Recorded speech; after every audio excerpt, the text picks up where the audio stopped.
DTV es información, es diálogo, es análisis. DTV es federalismo, libertad de expresión, pluralidad de voces. DTV es todo lo que un país en democracia tiene que ser. DTV es tu voz en el Congreso. Este 2023, seguí eligiéndonos. DTV, el periodismo en el Congreso.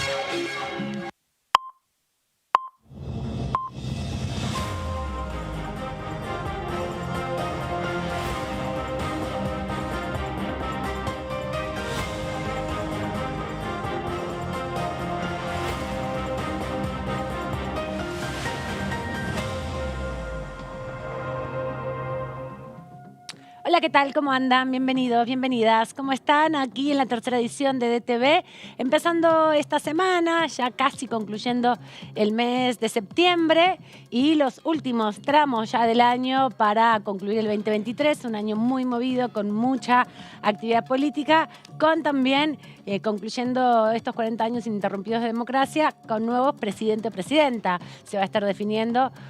Todo indica que para noviembre, pero el primer paso va a ser el 22 de octubre próximo, donde ya los candidatos y candidatas que quedaron seleccionados de las PASO van a estar compitiendo para ver quién se lleva la mayor cantidad de votos, quién llega al balotaje, si es que va a haber esa distancia de 10 puntos entre primero y segundo puesto, o si alguien alcanza la mayor cantidad de votos y de esa manera se transforma en primera vuelta en presidente o presidenta de la nación. Todo está abierto, hay mucha incertidumbre, las encuestas van marcando un poco el ritmo de la disputa electoral. Los candidatos están recorriendo cada uno de los distritos. El candidato ministro tiene ya limitado su tiempo. En los próximos días va a tener que dejar de hacer anuncios y por eso va a cambiar el tono de la campaña de Unión por la Patria. Mientras tanto, aquí en la Cámara va a haber actividad mañana, intensa actividad en la Comisión de Legislación del Trabajo que preside Vanessa Siley, porque vienen invitados e invitadas, algunos de mucha relevancia, como la ministra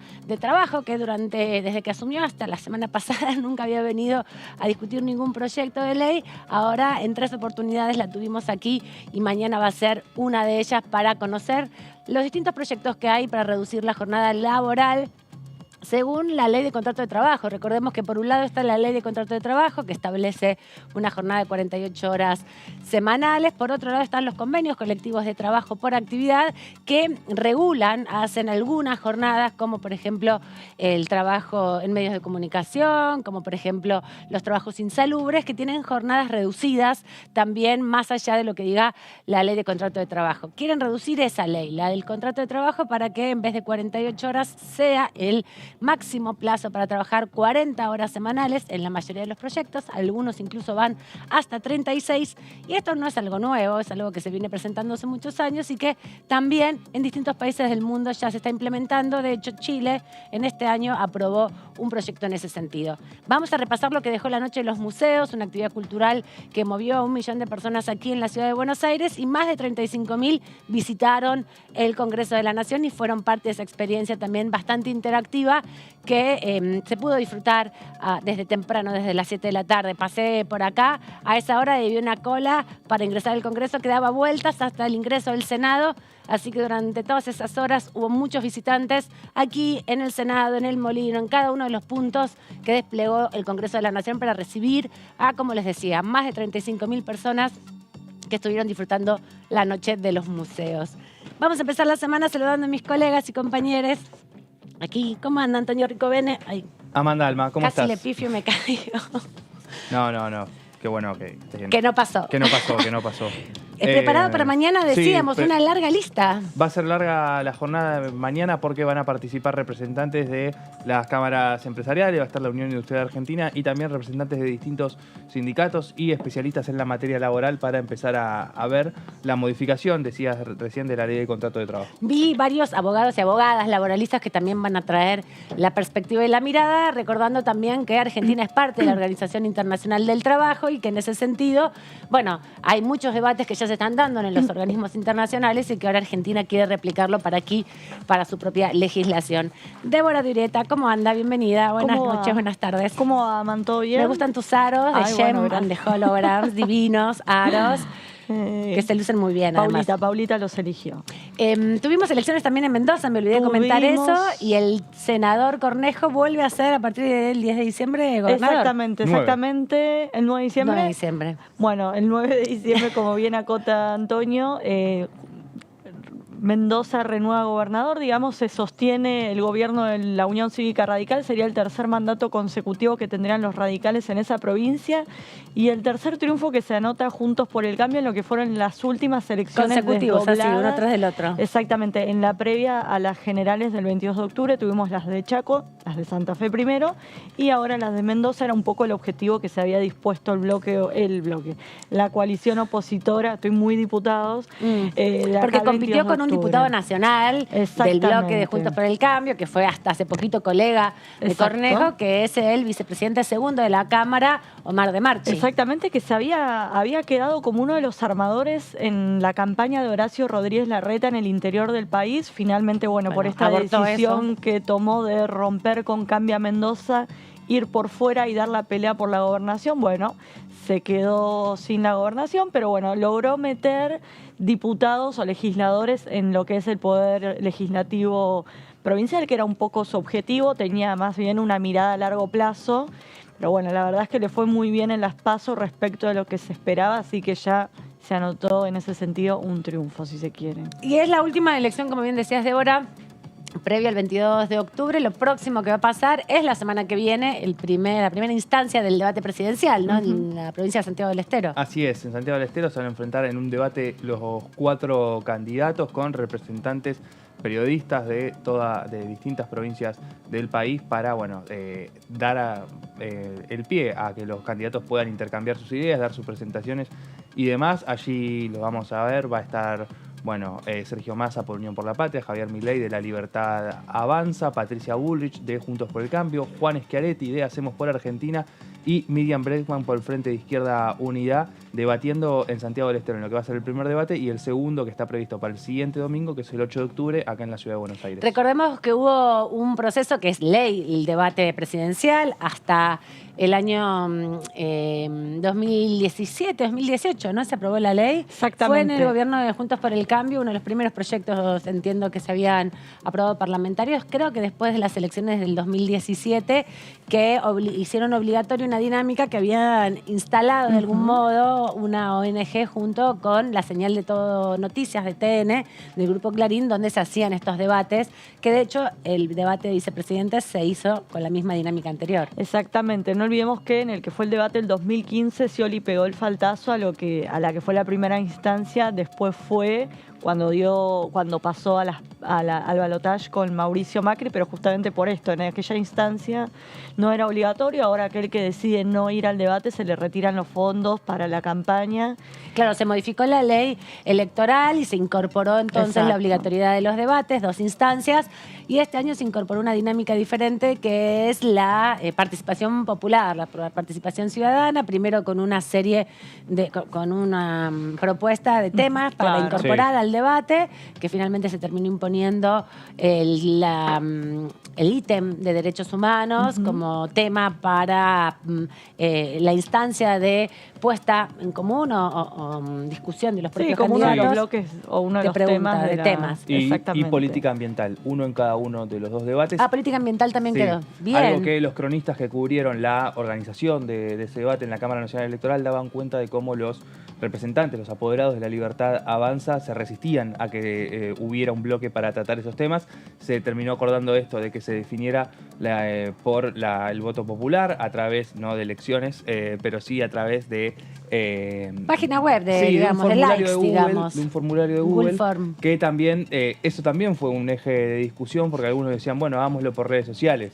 Y bueno, claro, hay algunos que tienen y avanza. Claro, mayor presencia que otros en redes sociales, así que había que inscribirse con el trámite con el trámite del documento. Con el número de trámite que está abajo, digamos, del dato. Y terminaron saliendo esos 2 ejes. Sí, un tema que quedó afuera es el de salud, después de haber tenido la pandemia. La centralidad de la pandemia. Hace poco llamó un poco la atención, pero bueno, lo cierto es que no se pueden meter todos los temas.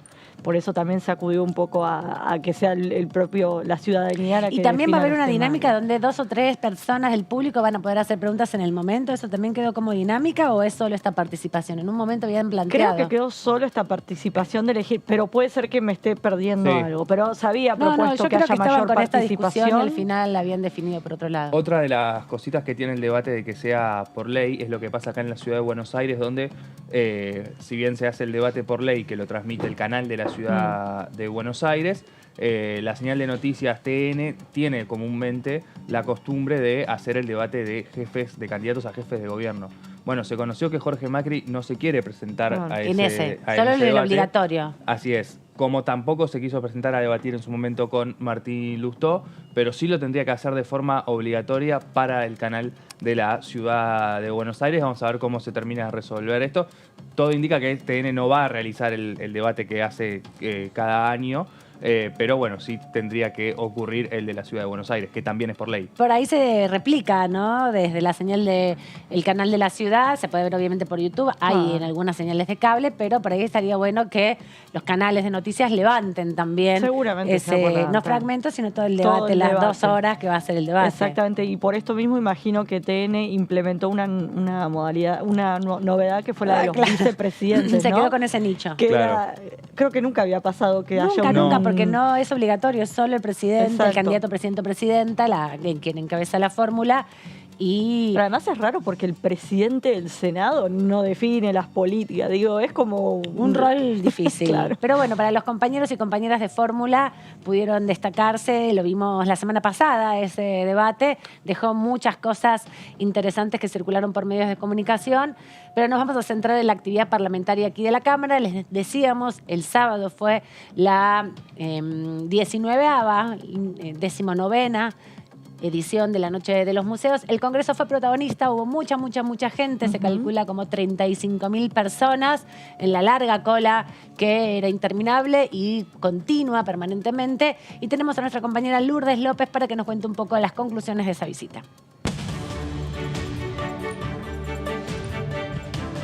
Así es, Amanda, debo también saludar por supuesto a Tony y a toda la audiencia que nos sigue a través de Diputados Televisión. Bueno, todo esto que vos contás es así, tal cual, 35.000 personas que disfrutaron de estas actividades culturales en la Noche de los Museos, también artísticas porque hubo representaciones por parte de actores y actrices que protagonizaron y personificaron distintas etapas que vivió la Casa del Congreso, la Casa de las Leyes, la Casa Parlamentaria de nuestro país, donde por supuesto se mostró tanto lo que se vivió en diputados como lo que se vivía en el Senado. Así también, bueno, participaron la imprenta, participó el edificio del Molino, participó la Biblioteca del Congreso, participó la Casa de Moneda. Bueno, realmente fue espectacular todo lo que se trabajó para llegar y para que sea realmente una noche espectacular donde toda la gente salió a disfrutar, salió a conocer, salió a culturizarse, algo tan importante en un contexto social y político como el que estamos viviendo. Y por supuesto, entender y acercarse a la Casa Parlamentaria, al Congreso de la Nación,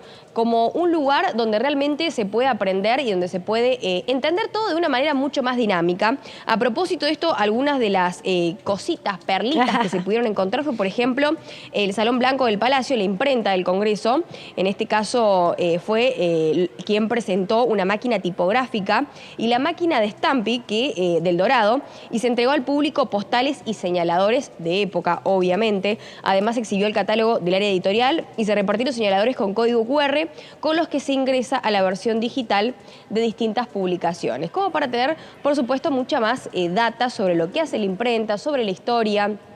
Además, desde otro sector fue que impulsaron por los 40 años de democracia, se presentó un libro con las 40 leyes más importantes o 40 leyes destacadas desde el año 83 hasta este 2023, que van a cumplirse exactamente 40 años el próximo 10 de diciembre de democracia, algo tan importante para los argentinos y para las argentinas. Bueno, se publicó este libro que así se llama, Democracia, donde están las 40 leyes más destacadas y obviamente que, bueno, ahí se está plasmado muchísima historia desde el debate, desde el dictamen, desde el proceso de cada una, desde cómo se formaron, cómo se cómo se fue armando, cómo se fue estructurando y finalmente en la etapa y el proceso de sanción. También hubo recorridos, por supuesto, de cómo se fue preparando, en este caso, por el Salón Azul, por el Salón de las Provincias, el Salón Arturo Illia también, bueno, diferentes espacios que cada uno tenía lo suyo. Por ejemplo, acá, no sé si se acuerdan, el viernes pasado teníamos cómo era el tema de la restauración, cómo fue el proceso con las baldosas, con los pilares. Sí, Amal, decime. Estaban todas las mesas, estaban todas las mesas alrededor tuyo que nos mostrabas con el proceso justamente de restauración y se estaba preparando para poder recibir a todo el mundo. Ahora vemos el Salón Pasos Perdidos como siempre. Ahora volvió a la normalidad porque obviamente continúa en distintos tipos de actos. Recordemos que también el día viernes hubo un homenaje a Abel Pintos, que recibió un premio, el premio Juan Manuel Alberdi, también el más importante de la Cámara de Diputados. Y en este caso, bueno, obvio que todo se vistió de gala para la noche especial, puntualmente de los museos, donde vino muchísima gente, 35.000 personas. Imagínense que esto es realmente un éxito. Y pensando también en esto, ¿no? En las actividades culturales, en la puesta en escena que también hicieron actores, que hicieron actrices, que representaron un poco la dinámica de las leyes, cómo se vive acá dentro el día a día y también cómo fue que se fueron constituyendo los diferentes espacios y dentro del Congreso y qué también contiene la historia de estos muros, ¿no? Porque las mismas personas que son las encargadas de hacer las visitas guiadas son las que mostraban, ¿no? Esto de la etapa de la restauración. Aquí en el Salón Delia Parodi también los distintos tipos de billetes por parte de Casa de Moneda, las monedas mismas, cómo son las diferentes postales. Bueno, hay realmente, hubo de todo, así que por supuesto se pudo disfrutar una noche de los museos inolvidables en la 19ª edición, desde las 19 horas hasta las 2 de la mañana. Y tenemos un video para que empiecen también a rememorar un poco y conozcan verdaderamente en imágenes, con música y animación, cómo se vivió el sábado próximo pasado que pudo recibir a tanta gente el Congreso de la Nación.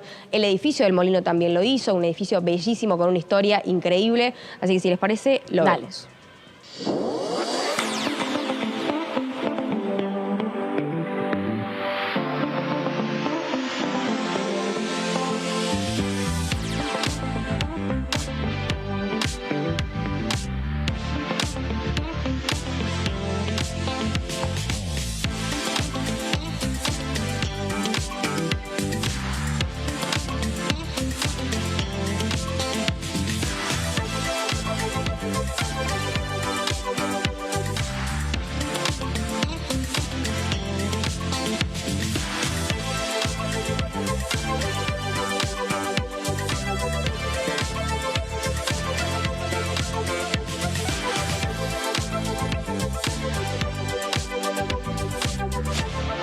40 años, democracia siempre.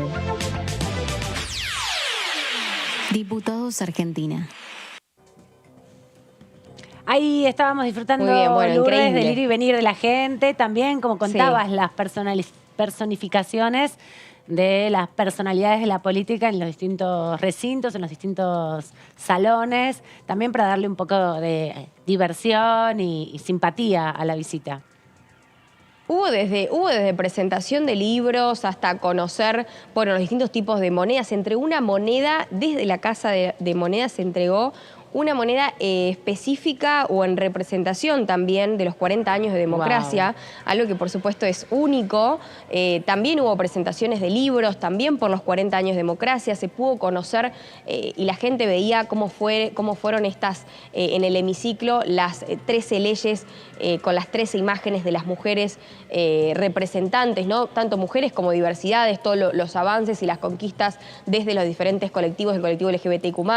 Bueno, realmente fue espectacular, así que más que positiva la Noche de los Museos, al menos por parte del edificio del Molino, por la imprenta, la Biblioteca del Congreso y el Congreso de la Nación, también diputados y Senado con todos sus salones y todos sus espacios. Realmente fue un éxito. Así que bueno, esperando, ansiosos a lo que va a ser la próxima edición, desde la Dirección de Museos como también desde la Dirección de Cultura. Seguro va a ser diferente la próxima Noche de los Museos porque van a ser 20 años consecutivos y ya habrá pasado los 40 años de democracia, así que veremos cuál es el tópico de la próxima, pero nos quedaremos con todos estos ecos que ha dejado la Noche de los Museos y con las visitas masivas que han venido hasta aquí, hasta el Congreso de la Nación. Gracias, Lourdes, por este ratito.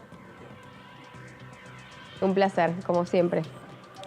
Ahí le veíamos a nuestra compañera Lourdes López contándonos cómo había sido lo de la Noche de los Museos, y quien estuvo también fue Cecilia Moró, presidenta de este cuerpo. Tuiteó a través de sus redes sociales que estuvo y dijo: justamente ayer en el Congreso de la Nación celebramos la 19ª edición de la Noche de los Museos y recibimos a 35.000 personas que recorrieron el Palacio y participaron de diferentes actividades.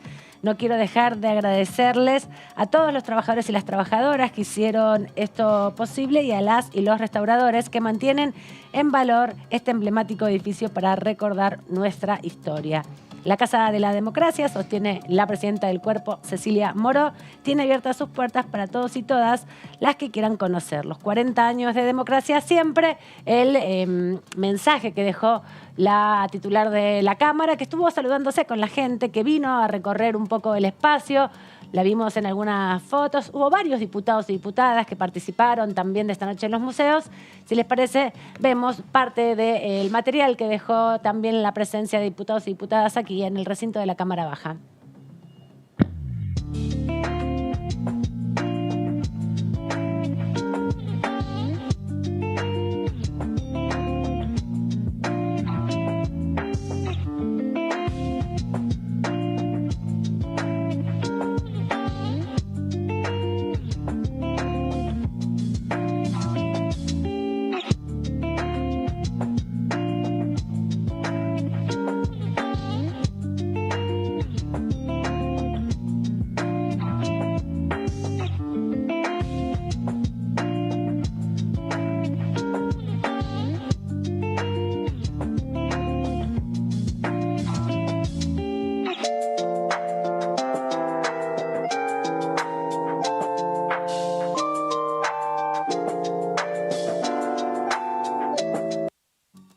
Veíamos una síntesis de lo que fue esta Noche de los Museos en su edición 19ª, que bueno, coincidió también con los 40 años de democracia. Les contaba al principio, pasé por acá cerca porque iba al teatro. Además, a 2 cuadras estaba Cristina también, claro, en su acto, en la UMET, así que cual. vinieron los diputados después rápidamente para acá, 2 cuadritas nada más. Pero había una cola inmensa, larguísima, que daba la vuelta por Riobamba, en este caso Combate de los Pozos, hacia la calle Irigoyen, y llegaba casi de nuevo a la avenida Entre Ríos, en ese sentido. Mucha gente, y eran las 6 de la tarde, todavía no había abierto la Noche de los Museos. Mucha expectativa. Mucha expectativa. La que estuvo fue nuestra productora, Analía, que se trajo a toda la familia y estuvo disfrutando de la Noche de los Museos aquí en el Congreso. Nos contaba que fue muy linda la experiencia, principalmente porque están las visitas guiadas, que tienen mucha información y que comparten parte de su conocimiento con la ciudadanía. Sí, a los que se perdieron, no pudieron venir o lo que fuere, sigue habiendo visitas guiadas todos los días. No tiene el encanto de la Noche de los Museos, no vas a ver a los actores caminar por los pasillos, pero es una buena... Te enterás de un montón de cosas. Sin parte de lo que te enterás en la Noche de los Museos también sucede acá, pero lo que hay de distinto es que también desplegaron muchas actividades interactivas. Sobre calle Irigoyen, ahí donde está el edificio de la biblioteca propiamente dicha, la sala de lectura de la biblioteca, habían desplegado no solamente el bibliomóvil, que es un mega increíble camión colectivo que podés leer, que tiene salas de lectura y que recorre todo el país, sino que había cientos de stands diferentes con propuestas también de la biblioteca, que tiene actividades para niños y niñas, muchas actividades recreativas y distintas instancias para poder participar. Así que hermoso lo que ha sucedido en la Noche de los Museos. Ya un año, 364 días faltan para que se vuelva a repetir. Débora, comenzamos a sintetizar un poco los proyectos que hay. Vas a hablar de lo que se va a discutir mañana. Finalmente llegó el debate a comisiones, un tema que venimos anunciando hace muchos meses, que aparece en la agenda, desaparece.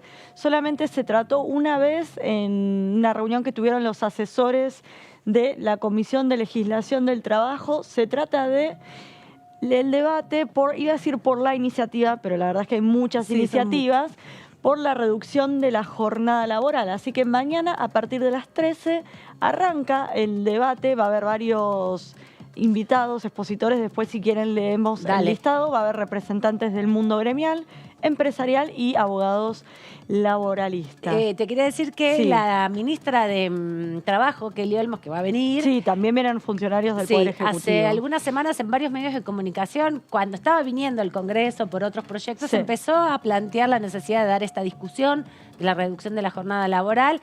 Y también Sergio Massa en algún momento, cuando fue todo el anuncio de ganancias, cuando fue todo ese encuentro con la CGT y la CTA, también tiró unas pistas de que le interesaba trabajar este tema. Exactamente, de hecho cuando fue el 1 de mayo, Día del Trabajador, el senador Mariano Recalde impulsó también una iniciativa en este sentido y ya desde ese entonces la ministra Raquel Kelly Olmos había expresado que estaba a favor de un debate. Ella lo que dice es que mantenemos la misma normativa de los años 30. Sí, y así que cambió un poco la dinámica merece laboral. Algún debate y actualización.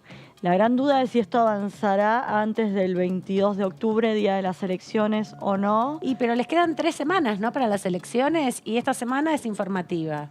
Ponele que la semana que viene vuelvan a juntarse y puedan dictaminar.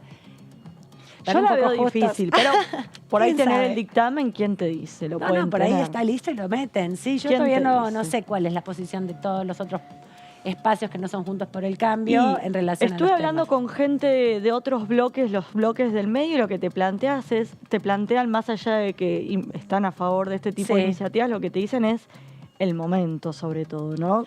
No les gusta que sea en este y no les gusta electoral. que sea electoralista, exactamente. Bueno, el martes, o sea mañana, cuando arranque este debate, esta reunión informativa básicamente, se van a tener 7 proyectos a la vista, 5 son del oficialismo, uno es de Claudia, no es la es la que encabeza el proyecto. La firmante principal. Exactamente, hay otros diputados que lo acompañan, pero bueno, está el de Claudia Urmachea, Hugo Yasky, Sergio Palazzo. Los 3 vienen de la línea sindical, del mundo sindical. Sí, de hecho, Palazzo y Urmachea son del mismo gremio. Exactamente, de la bancaria, los dos totalmente. Bueno, y Hugo Yasky, el titular de la CTA. Después Eduardo Valdés y Mónica Litza también tienen sus propias iniciativas. Y del lado de lo que sería la oposición, Nicolás del Caño y Enrique Esteves también son impulsores de medidas en este sentido. Pero hay matices en los proyectos de ley. Todos buscan reducir las horas, pero hay diferentes propuestas. Exactamente. Puse lo más exactamente, porque la verdad que son proyectos que tienen por ahí distintos argumentos. Algunos te plantean que mejora la productividad, otros te plantean que al achicar la jornada laboral se puede generar mayores puestos de trabajo, otros te plantean que por una cuestión de salud lo conveniente es mejorar achicar las jornadas laborales. Claro. Por ejemplo, Ormachea plantea una jornada de 6 horas diarias y 36 semanales. Obviamente esto se puede ir achicando, 4 o 5 días. El ordenamiento de la semana es indistinto al cumplimiento de la jornada. Algunos lo aclaran más que otros. Después Hugo Yasky plantea que la duración del trabajo no podrá exceder las 8 horas diarias o 40 semanales. Hoy estamos en 9 horas diarias. Después Sergio Palazzo. Serían 8 con la hora de comer, porque son 8 horas Estaba más pensando una para comer. Por eso me quedé pensando, son 48 horas semanales.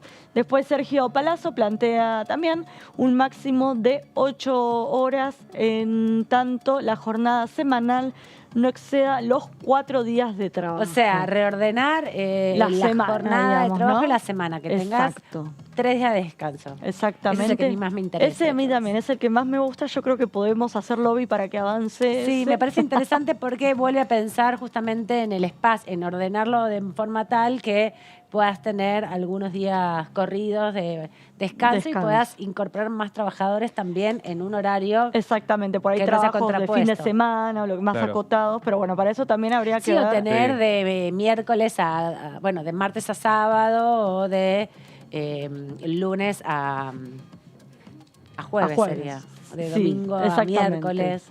Sí, se podría repensar toda la semana laboral. Obviamente, siempre igual tiene que quedar uno de los días del fin de semana como día de descanso. Eso está también en la ley y creo que no lo van a modificar. Exactamente, salvo por convenio que tengas, no sé, viste los petroleros que trabajan 15 días. Que claro, esos tienen un régimen particular. Propios regímenes. Pero en general entiendo que este movimiento que quieren hacer es para que se ordene de forma tal que por ahí algunos te toque trabajar de sábados a jueves o de domingo a viernes. No.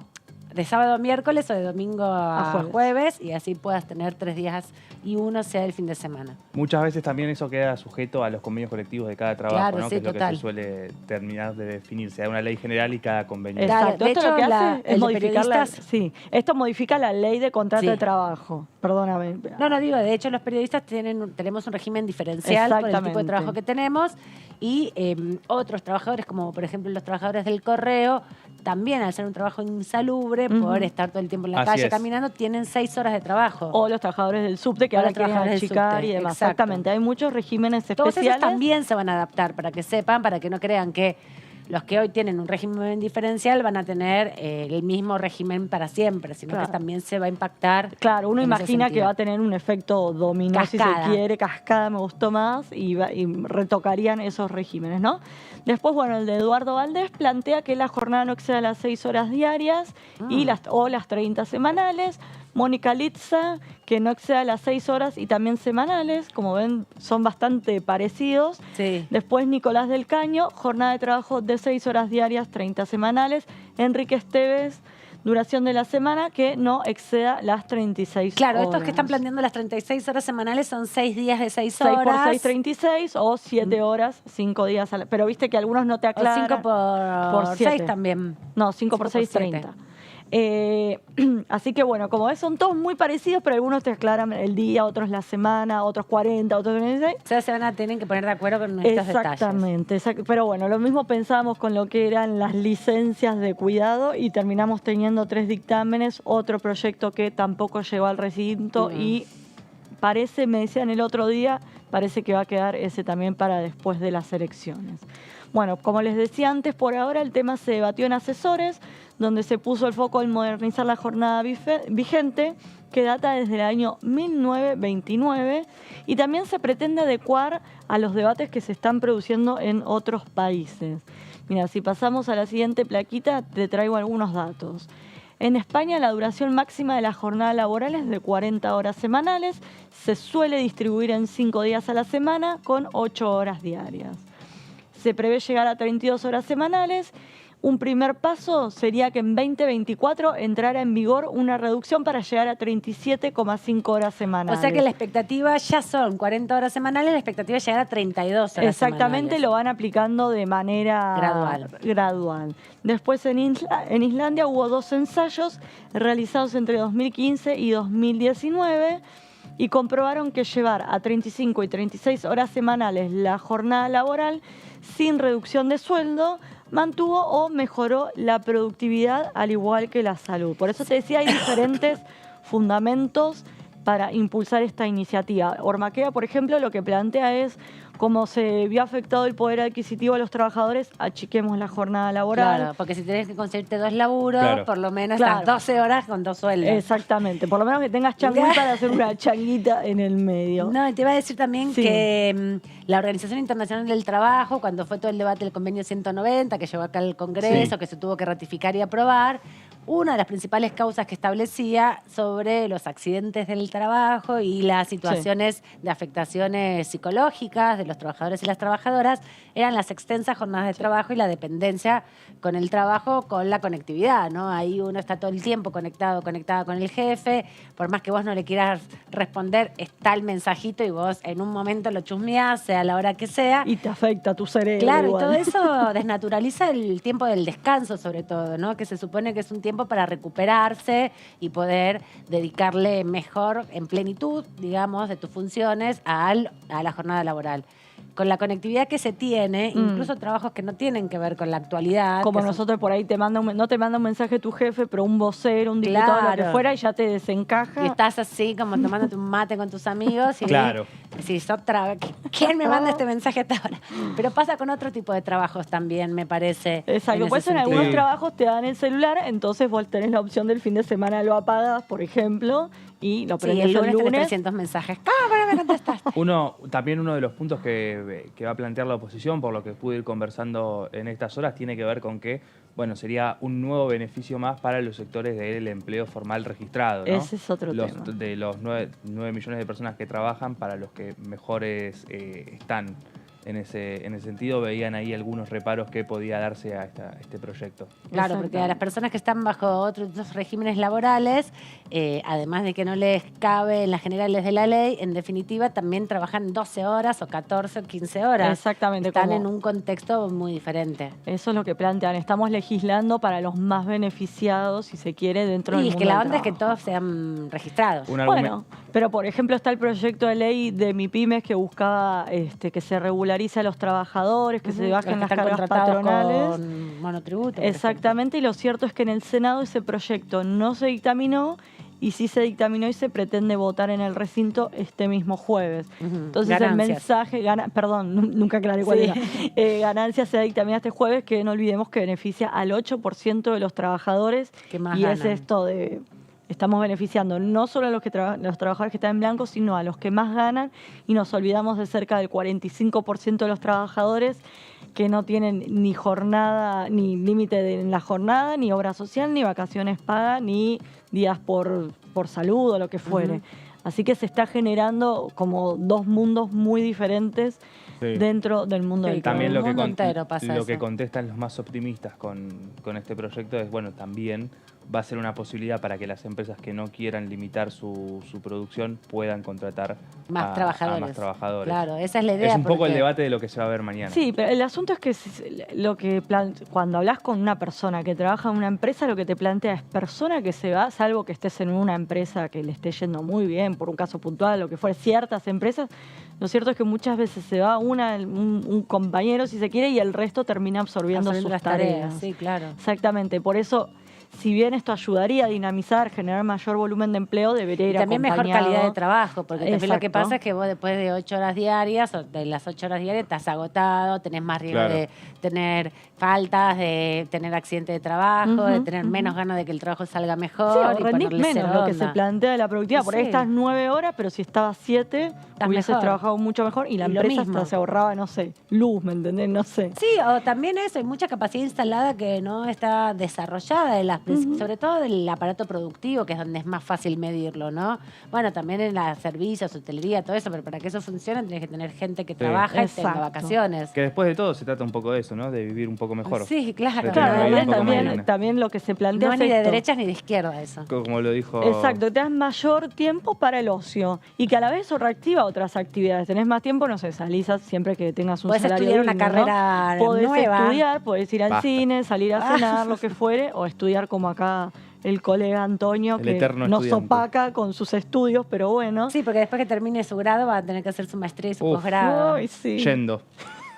Como dicen los jóvenes. Veamos Bueno, seguimos cómo es el con contexto Colombia. latinoamericano. Colombia, que este año fue noticia porque redujo la jornada laboral, se estableció un máximo de 47 horas por semana.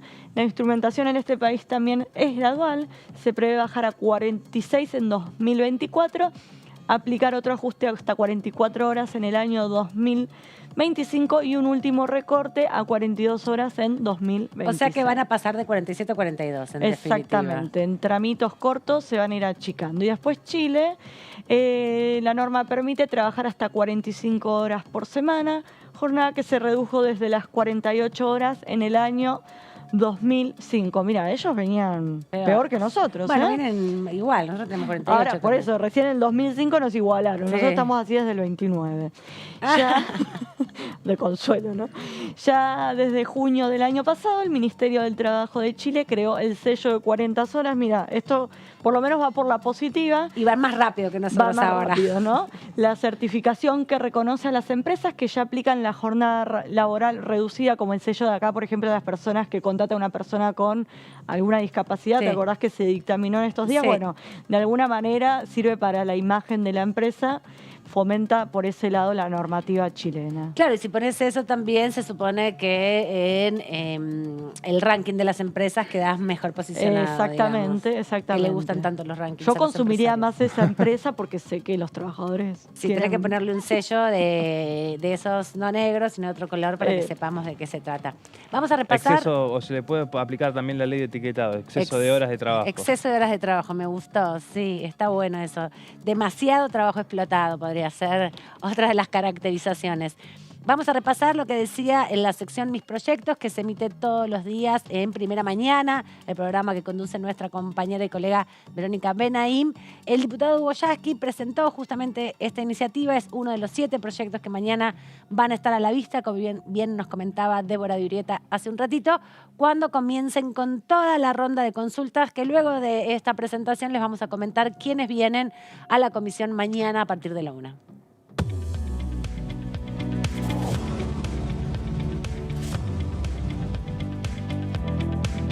Soy diputado de la provincia de Buenos Aires del Frente de Todos, Hugo Yasky.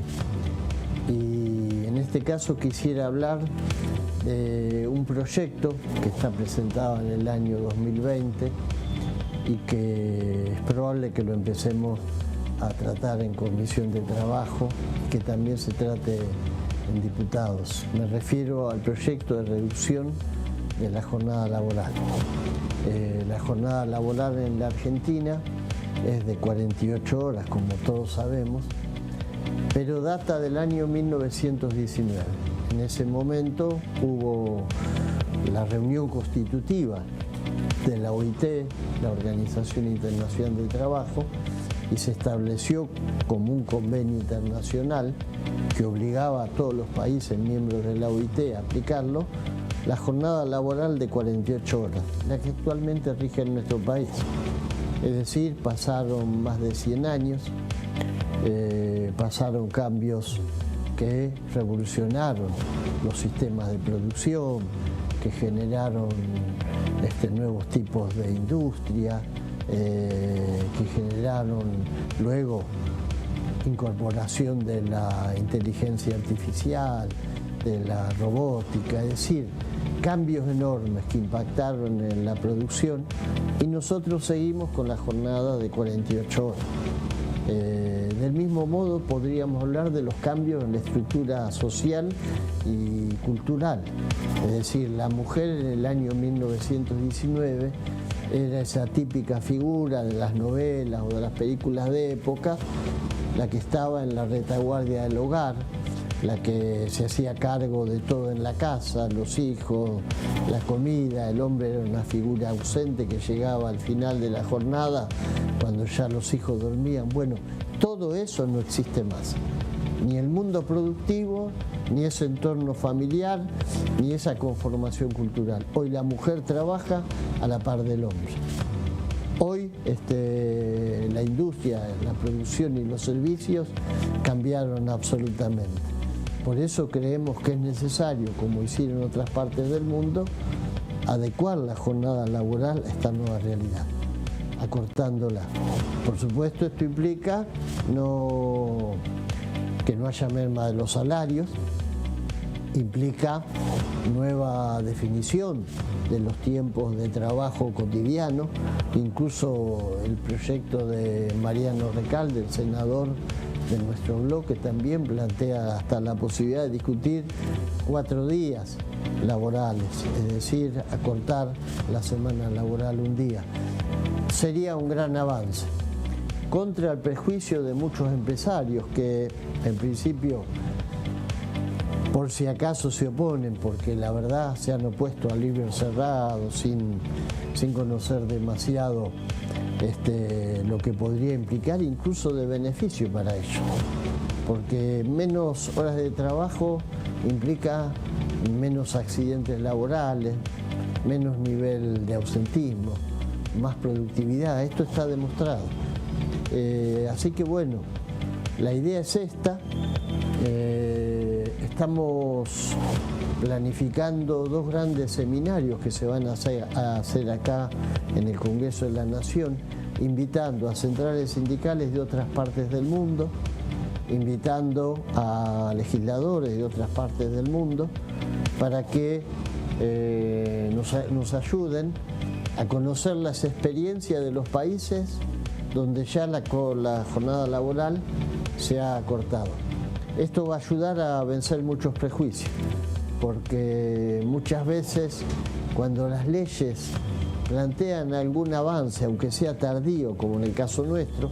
Pensemos que Chile acaba de empezar a aplicar la jornada de 40 horas, aunque sea tardío. Incluso hay algunos que se oponen simplemente por una cuestión de reacción o de práctica prejuiciosa. Así que bueno, esperamos que la comunidad acompañe esta iniciativa, que las centrales sindicales que ya han expresado su apoyo participen en los debates, y vamos a invitar también a los empresarios para que todo el mundo tenga el derecho a opinar y podamos avanzar en esto, ojalá con el mayor nivel de consenso.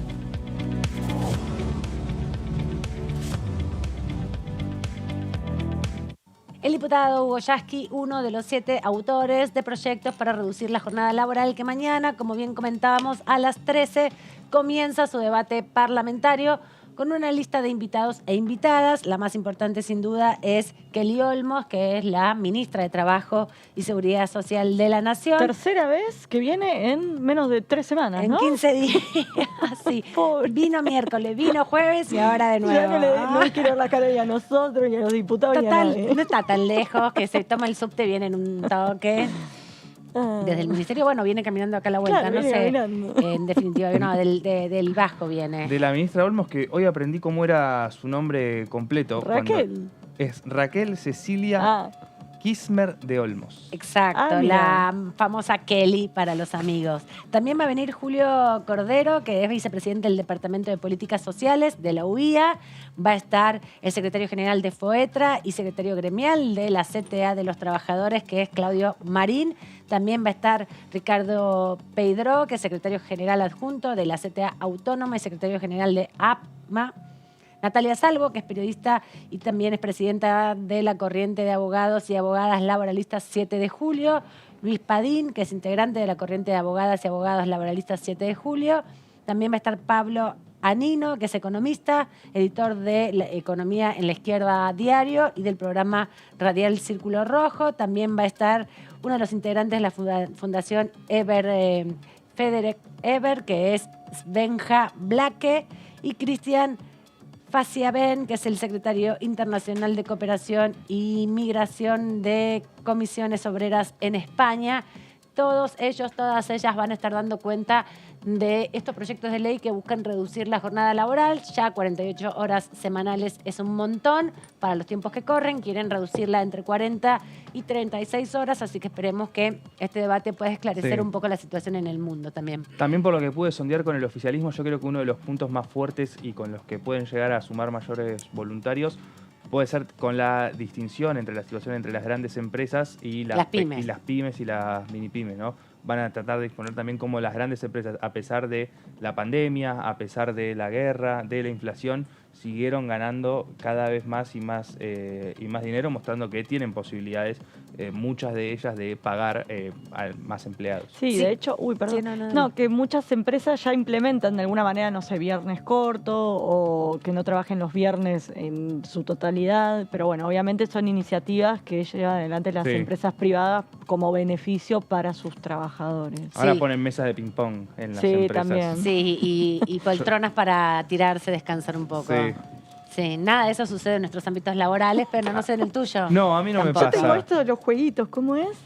Joystick. Los que es como un... no me sale el nombre. Un videojuego. Sí, pero tiene un nombre.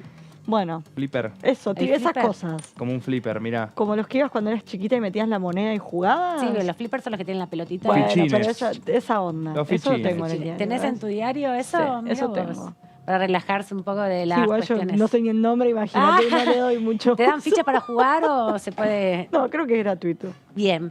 Y con esta información de quienes vienen mañana queremos abrir la agenda que ya se fue incorporando muchas actividades. Hoy ingresaron 2 proyectos que se esperaban importantes. Bueno, uno había ingresado hace algunos días, pero finalmente se incorporó el proyecto de compra sin IVA que va a empezar a discutirse. Decimos martes 26 de septiembre a las 13 horas, Comisión de Legislación del Trabajo para la reducción de la jornada laboral, la ley 11.544, que es la ley de contrato de trabajo, y sus modificaciones, la 20.744.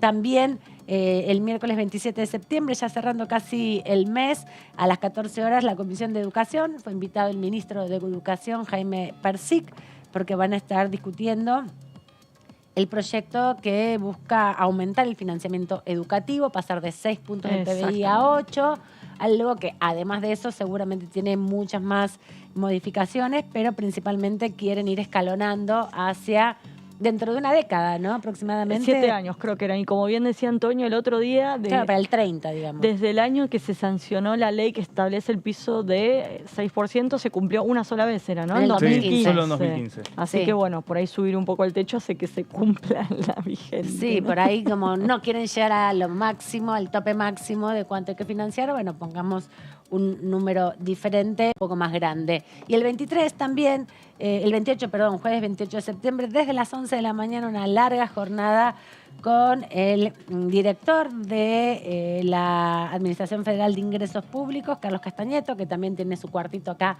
en la... Otro que viene seguido. Sí. No Y sé Claudia si Balestrini también. ¿Querés que te ayude? Viene Dale. la subsecretaria de Ingresos Públicos, Claudia Balestrini, Otra. justamente, y el director general de la aduana de la Administración Federal de Ingresos Públicos, Michel.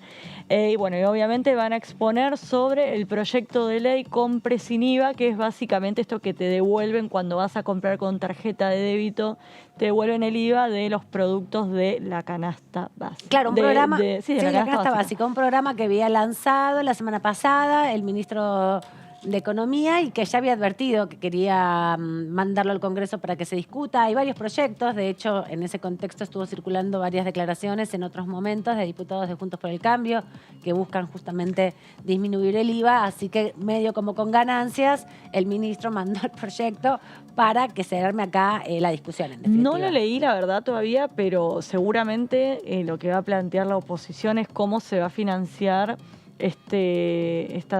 lo que deje de percibir el Estado Nacional por el IVA, y no olvidemos que también, al igual que ganancias, es un proyecto que se coparticipa. Algo de eso dijo Massa, ¿no? Que estuvo reunido con los gobernadores del Norte Grande, que estuvieron reunidos ayer, si no me equivoco, y que participaron de un encuentro, una cena, y estuvieron debatiendo. Planteó que dentro del presupuesto iba a mandar algo, una adenda.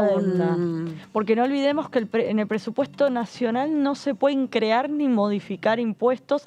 Pasa muy seguido que se hacen algunas modificaciones, pero por eso lo que se plantea en esta adenda, lo que hace el Poder Ejecutivo es de alguna manera orientar al Poder Legislativo con cómo financiar con el otros presupuesto. Impuestos que no son coparticipables, pero que pasarían a ser coparticipables. Los impuestos no son coparticipables en su 100%, sino que hay una parte que son específicos para algunas leyes que ya se han aprobado, por ejemplo, el financiamiento educativo, ANSES. Siempre recuerdo cuando se discute presupuesto, por ejemplo, el impuesto a los cigarrillos son para financiar, una parte de esos impuestos para financiar la ANSES.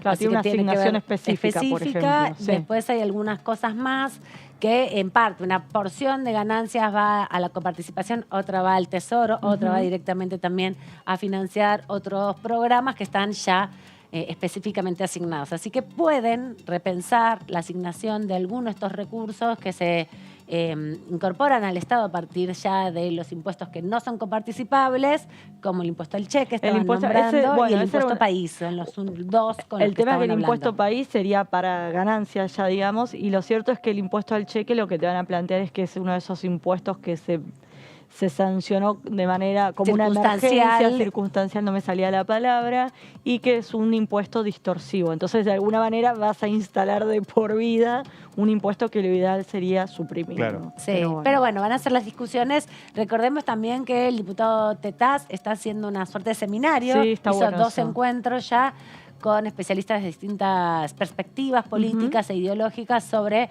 la modificación integral del sistema tributario, que es complejo también, digamos, porque hay una tributación que es nacional, alguna es coparticipable y otra no, otra tributación que es provincial, que también alguna es coparticipable y otra no hacen los municipios, y tasas específicas de los municipios.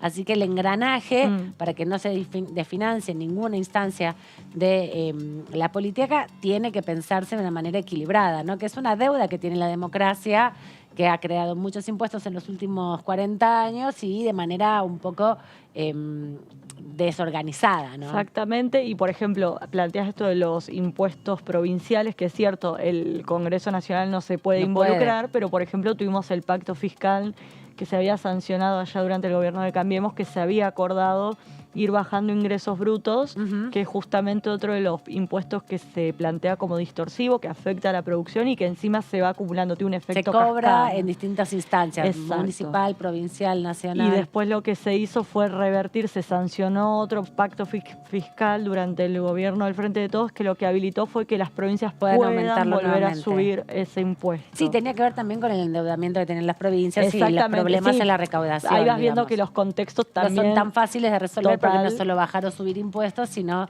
cómo todo eso se va financiando. Pero esa es la manera que tienen, si se quiere, desde el Congreso Nacional, como marcar un camino, si se quiere, para acomodar un poco la superposición de impuestos nacionales y provinciales, pero es un tema, como decís, súper complejo que en épocas de vacas flacas se suelen aumentar impuestos que después no se bajan, se crean impuestos que después no se eliminan, se prorrogan y así estamos.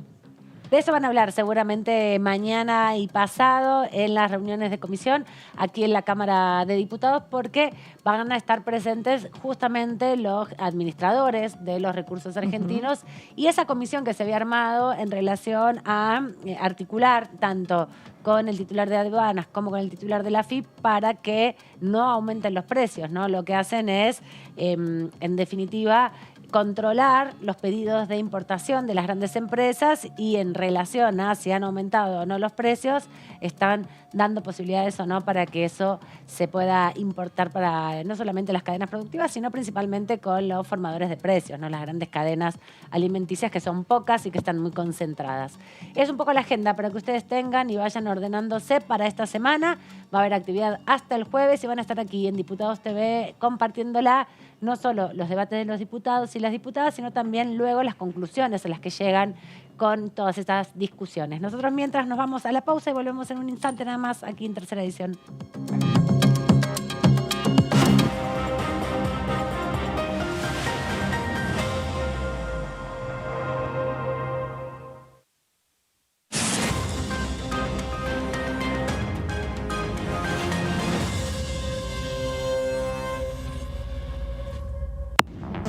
Bienvenidas y bienvenidos a Punto Género.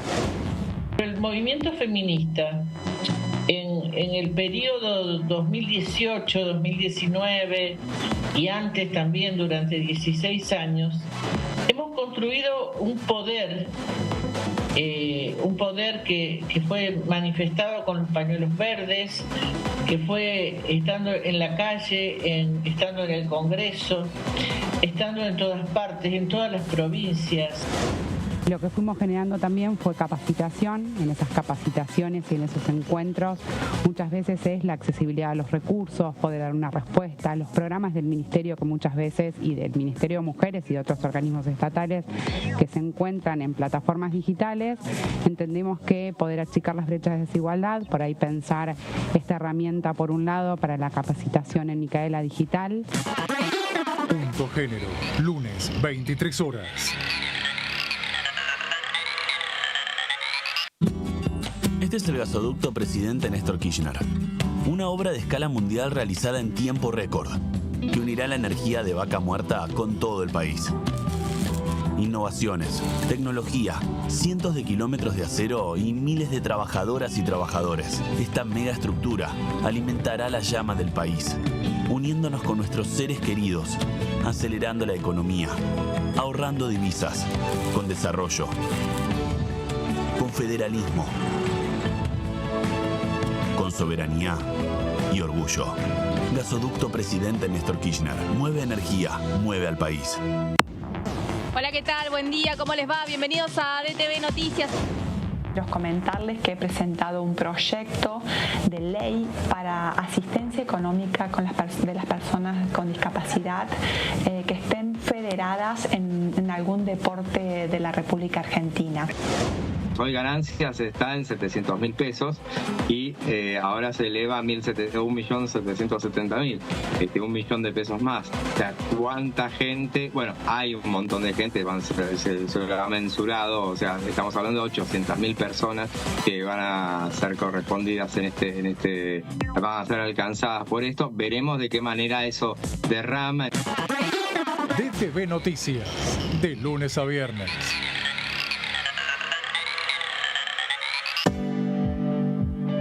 Si somos dueñas y dueños de nuestros libros, somos protagonistas de un futuro mejor. Por eso, entregamos libros a millones de estudiantes en todo el país en solo un año. Además, otorgamos becas educativas para que las chicas y los chicos puedan terminar la escuela. Realizamos obras en universidades, fortaleciendo el sistema universitario nacional. Y este año, otorgamos y renovamos becas Manuel Belgrano en carreras estratégicas para el desarrollo productivo del país. Con más educación, construimos un futuro mejor. Conoce más en argentina.gov.ar/protagonistas. La educación nuestra bandera. Ministerio de Educación. DTV es información, diálogo, análisis. DTV es federalismo, pluralidad de voces, libertad de expresión. DTV es todo lo que un país en democracia tiene que ser. DTV es tu voz en el Congreso. Este 2023 seguí eligiéndonos. DTV, el periodismo en el Congreso.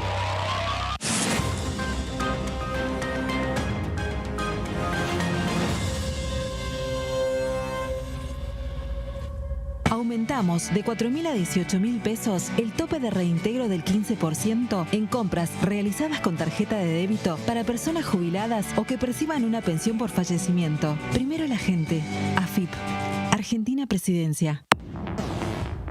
¿Cómo les va? Muy buenos días. Estamos empezando la primera mañana. Siempre trabajó en esta línea de la rebaja del impuesto a las ganancias en acuerdo con la Confederación General del Trabajo.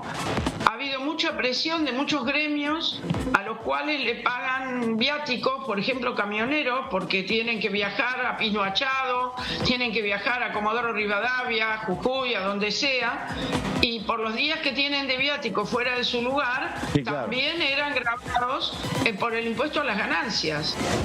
Hay 5 que tienen dictamen y en el caso nuestro estamos para acompañarlos, y hay 3 que tenemos en un caso un dictamen de minoría, que es la nacionalización de la Universidad de Ezeiza, que el planteo de la ley tiene una diferencia respecto de la autonomía universitaria. Lo mismo pasa con Madres de Plaza de Mayo, y hay un tema con la universidad, la nacionalización de una parte de la Universidad Provincial de Entre Ríos. DTV, primera mañana, de lunes a viernes. Reforzamos los ingresos a más de 2.400.000 titulares de la tarjeta alimentar. Y detrás de ese dato, cuidamos a quienes más lo necesitan.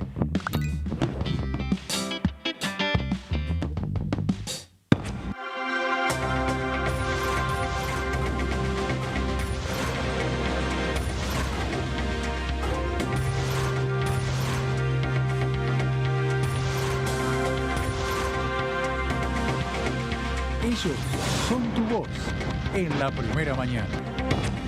DTV, el periodismo en el Congreso.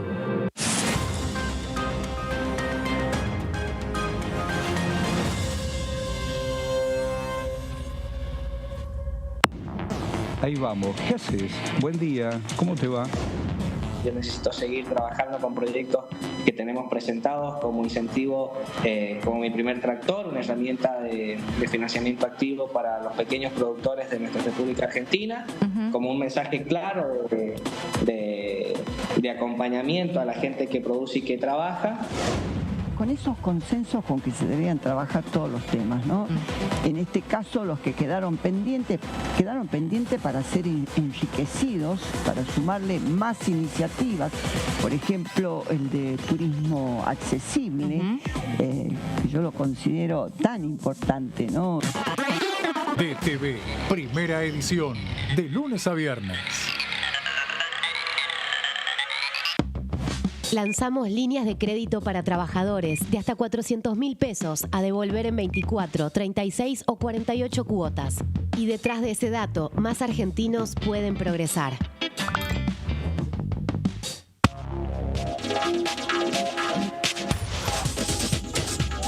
Punto Género, lunes, 23 horas.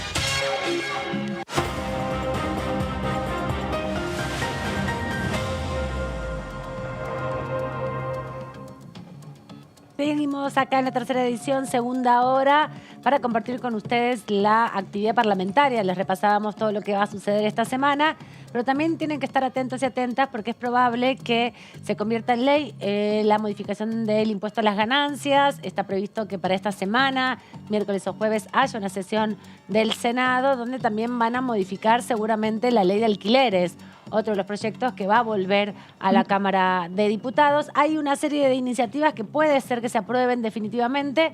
Se estaba trabajando en un temario de proyectos que tienen pendientes todavía de la Cámara de Senadores. Tienen pubertad precoz, tienen la ley Joana, tienen todavía la ley Olimpia, todas leyes que fueron aprobadas por mayoría acá.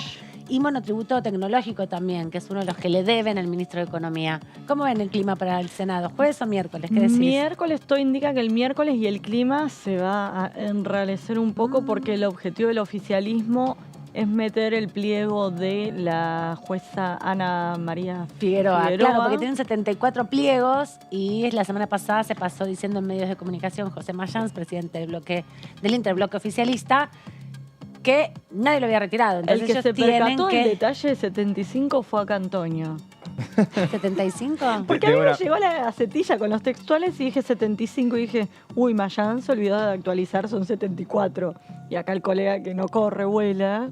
Sí, no, ya se venía circulando la versión de que hasta la sesión que estaba pensada para la semana pasada, con el apoyo de Beretinec, que era el último que faltaba para conseguir ese quórum de 37.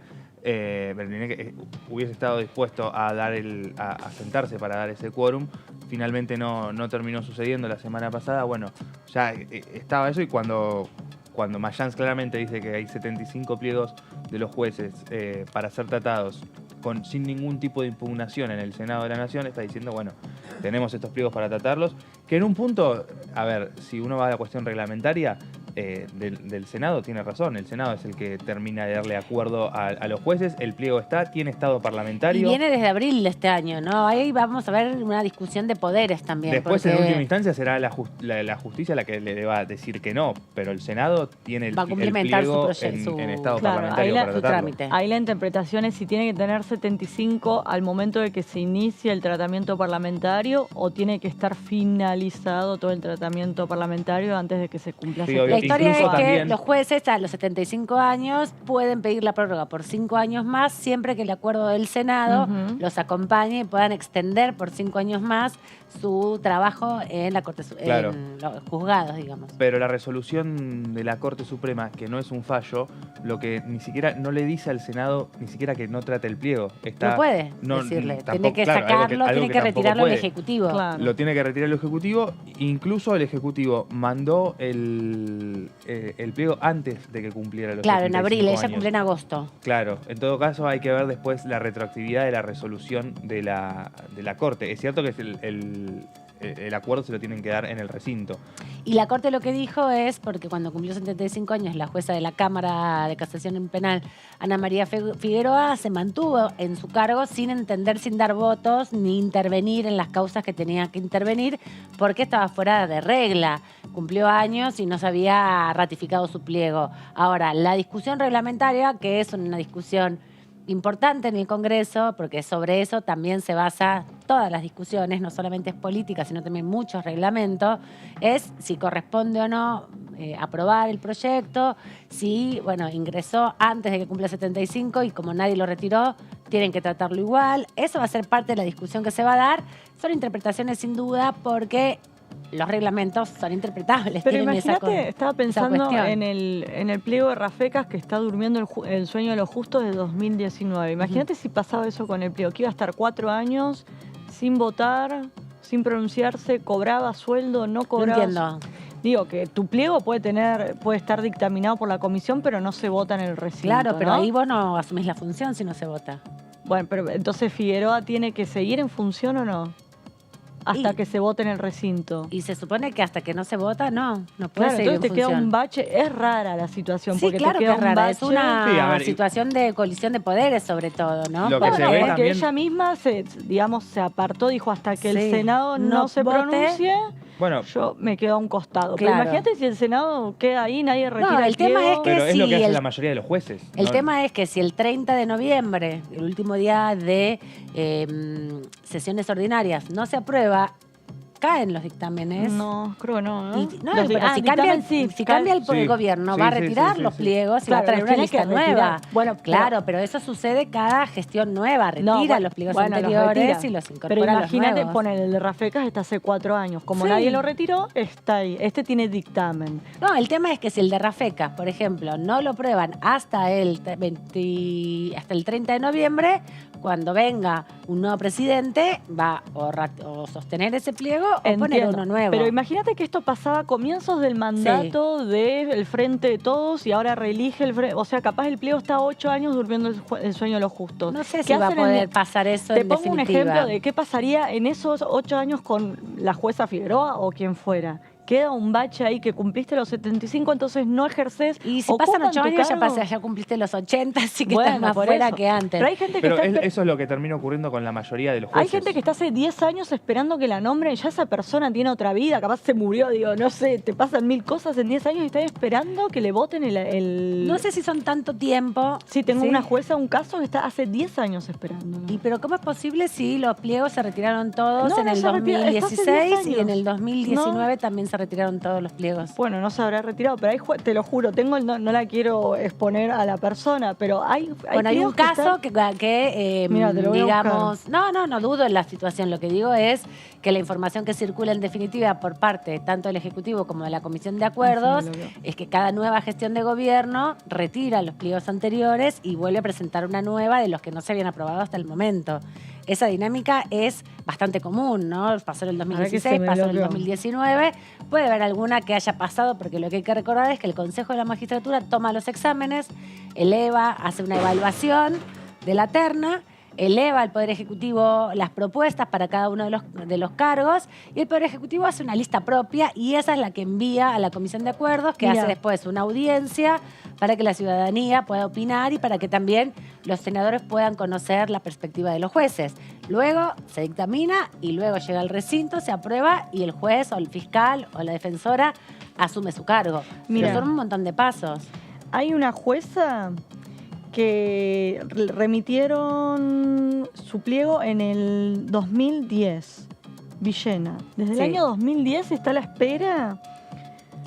Ay, pucha, se me abrió. Bueno, ahora después lo espérate. vemos bien en relación a esto, pero lo importante está en que este miércoles va a haber sesión en la Cámara de Senadores para ratificar varios de los proyectos Sí. que se han discutido acá. ¿Miércoles tienen la información de que va a avanzar ese día o jueves? Yo no lo tengo confirmado, pero... ¿Qué cosa? Perdón, si va a estaba ser leyendo. ¿Miércoles o jueves? Jueves, en principio iba a ser jueves. Perdón, me quedé con el caso. Sí. Con el caso Después me lo buscas bien y me te lo busco y contás. te lo paso porque está interesante. Ah, sí, jueves. Yo también tenía... Claro, Bueno, porque tiene que porque- pasar 7 días de la sesión Claro, donde se Exactamente, del dictaminó. dictamen del jueves pasado. Pero bueno, se va a armar un lindo debate en torno al reglamento y demás.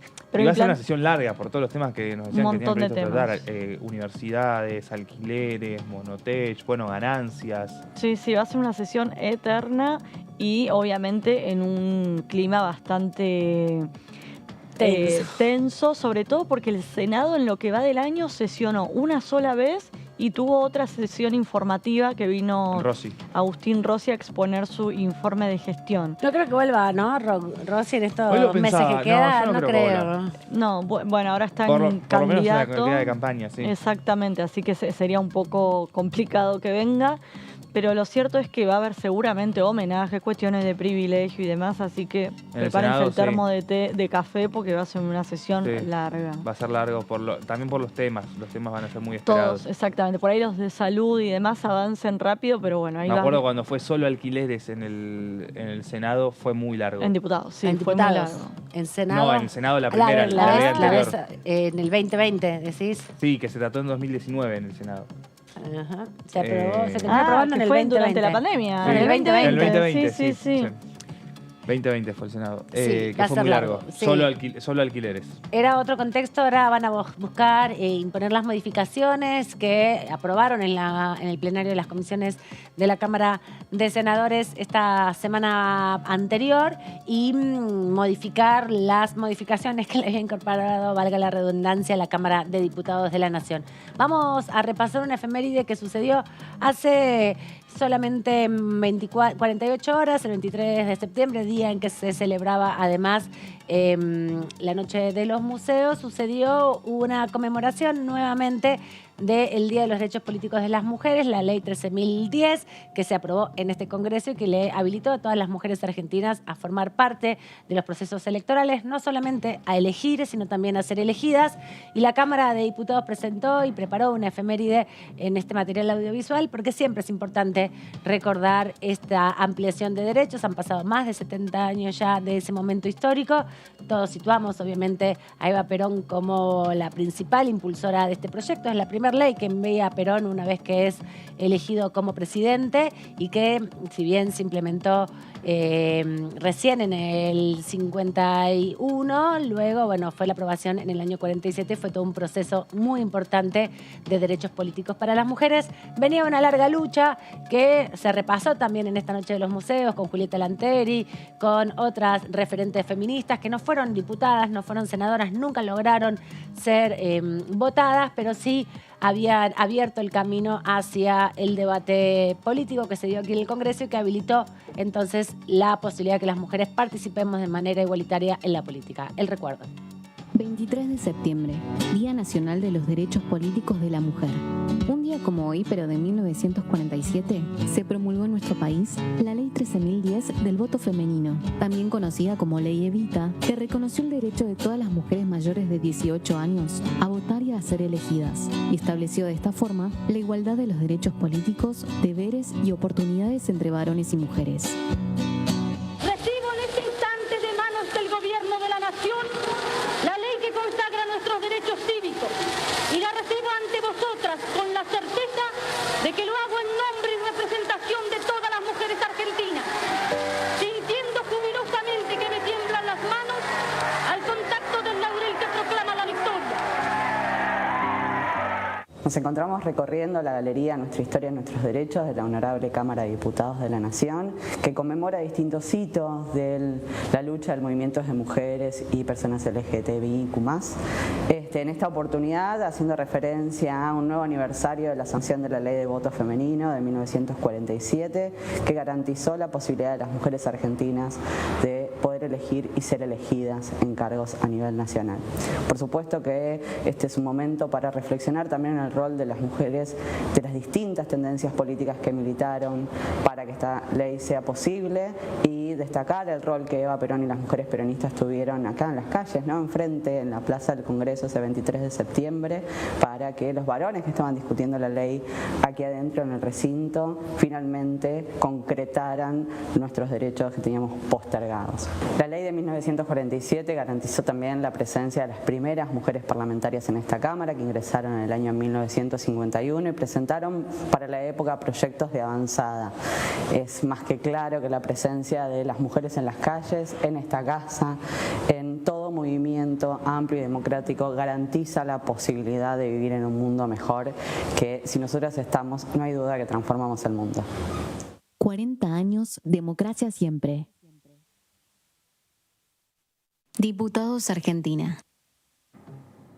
bueno, aparte de la memoria colectiva, les decíamos que este sábado, también en coincidencia con este aniversario, pudimos ver la recreación de algunos personajes importantes de la historia política de las mujeres. Entre ellas les recordábamos no solamente a Julieta Lanteri, sino también la caracterización de Eva Perón, que fue quien impulsó en definitiva este proyecto de manera más orgánica, ¿no? Había habido simulacros de votación, se había votado ya para concejalas y para referentes municipales en San Juan, la primera provincia que allá por el año 23 había dado las primeras elecciones, pero nunca para cargos nacionales, nunca para la representación en el Congreso. Un Congreso que era diferente, ¿no? Porque no había 23 provincias y la ciudad autónoma, había muchas menos. Recién, de hecho, en la elección donde las mujeres votamos por primera vez, se anexan o se definen como territorios provinciales, la provincia del Chaco, la provincia de La Pampa, entre otras, que todavía eran territorios nacionales y no habían tenido autonomía, ¿no? Son las provincias más jóvenes de la Argentina. Así que interesante también ese proceso que coincidió aquí con la Noche de los Museos, así que pudieron revivir en vivo y en directo de alguna manera ese espíritu que está recreado con Delia Parodi, la primera mujer también en hablar en el Congreso y una de las 23 diputadas que asumieron en aquel entonces. Hace poquitos días me enteré que también la provincia de Buenos Aires está recuperando la historia de las primeras legisladoras de la provincia. Hay un instituto de investigación histórico en la provincia de Buenos Aires, impulsó un grupo de investigación. Muy difícil la recuperación de las memorias de estas legisladoras porque quedaron bastante borradas de la historia, no invisibilizadas, obviamente con el derrocamiento de Perón, todas ellas perseguidas y metidas en prisión, encarceladas. Fue la causa judicial parte de lo que pudieron usar para reconstruir el rol de estas diputadas provinciales, así que hay una forma de revisionismo también de algún modo para recuperar el rol de las mujeres. No solo entonces aquí en el Congreso Nacional, sino también en el Congreso Provincial hubo diputadas en aquella época y hay que de esta forma homenajearlas y recordarlas. Esto es lo que sucedió el fin de semana, como les decíamos, pero tenemos para repasar más actividades que se desarrollan en el Congreso. Estábamos hablando justamente de la agenda de esta semana para tener claro cómo es el proceso de actividades y también, obviamente, las discusiones que se dan dentro de los distintos espacios políticos de cara al proceso electoral y a los resultados de las elecciones. Vamos a ir viendo en estas semanas, si pueden, antes de las elecciones del 22 de octubre, sesionar. Es una expectativa que tiene el bloque oficialista aquí en la Cámara Baja, pero hay muchos temas que ya están con dictamen y estos que se han incorporado del Ejecutivo Nacional que creo que van a tener un tratamiento eficaz, rápido en el Congreso, en las comisiones, porque me parece que buscan llevarlos al recinto como temas principales, ¿no?, de la discusión, tanto el financiamiento educativo como el programa Compre Sin IVA. Así que estaremos en los próximos días viendo si consigue Germán Martínez las voluntades de la oposición para que sumen 11 legisladores para el quórum y de esa manera poder sesionar antes de las elecciones. Nos está llamando Lourdes López desde el móvil.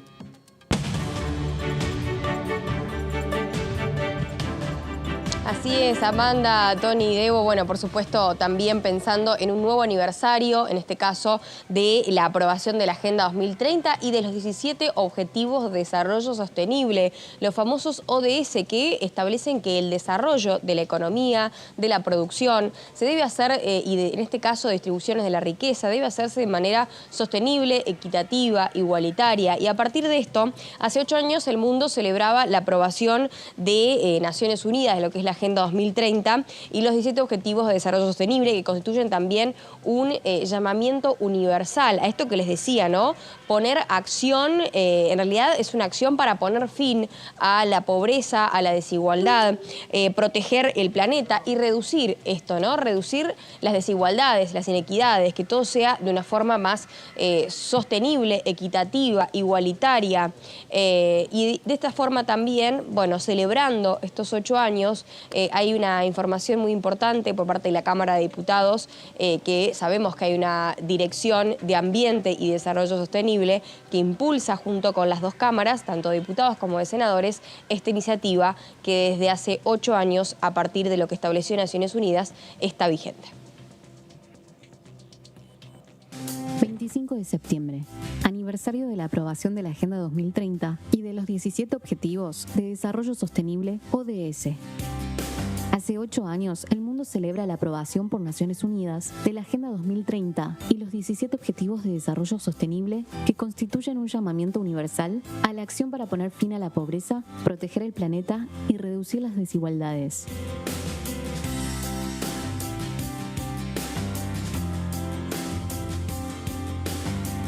Los ODS conforman una agenda común de promoción del desarrollo sostenible y establecen que la erradicación de la pobreza debe ir de la mano de estrategias que fomenten el crecimiento económico, la protección social y la lucha contra el cambio climático. Este año, la Dirección General de Ambiente y Desarrollo de nuestra Casa de Leyes presentó el informe La Agenda 2030 en la legislación argentina 2019-2022. El trabajo demuestra el compromiso asumido en la legislación tratada por la Cámara de Diputados con la Agenda 2030 para alcanzar los objetivos y las 169 metas. 40 años, democracia siempre.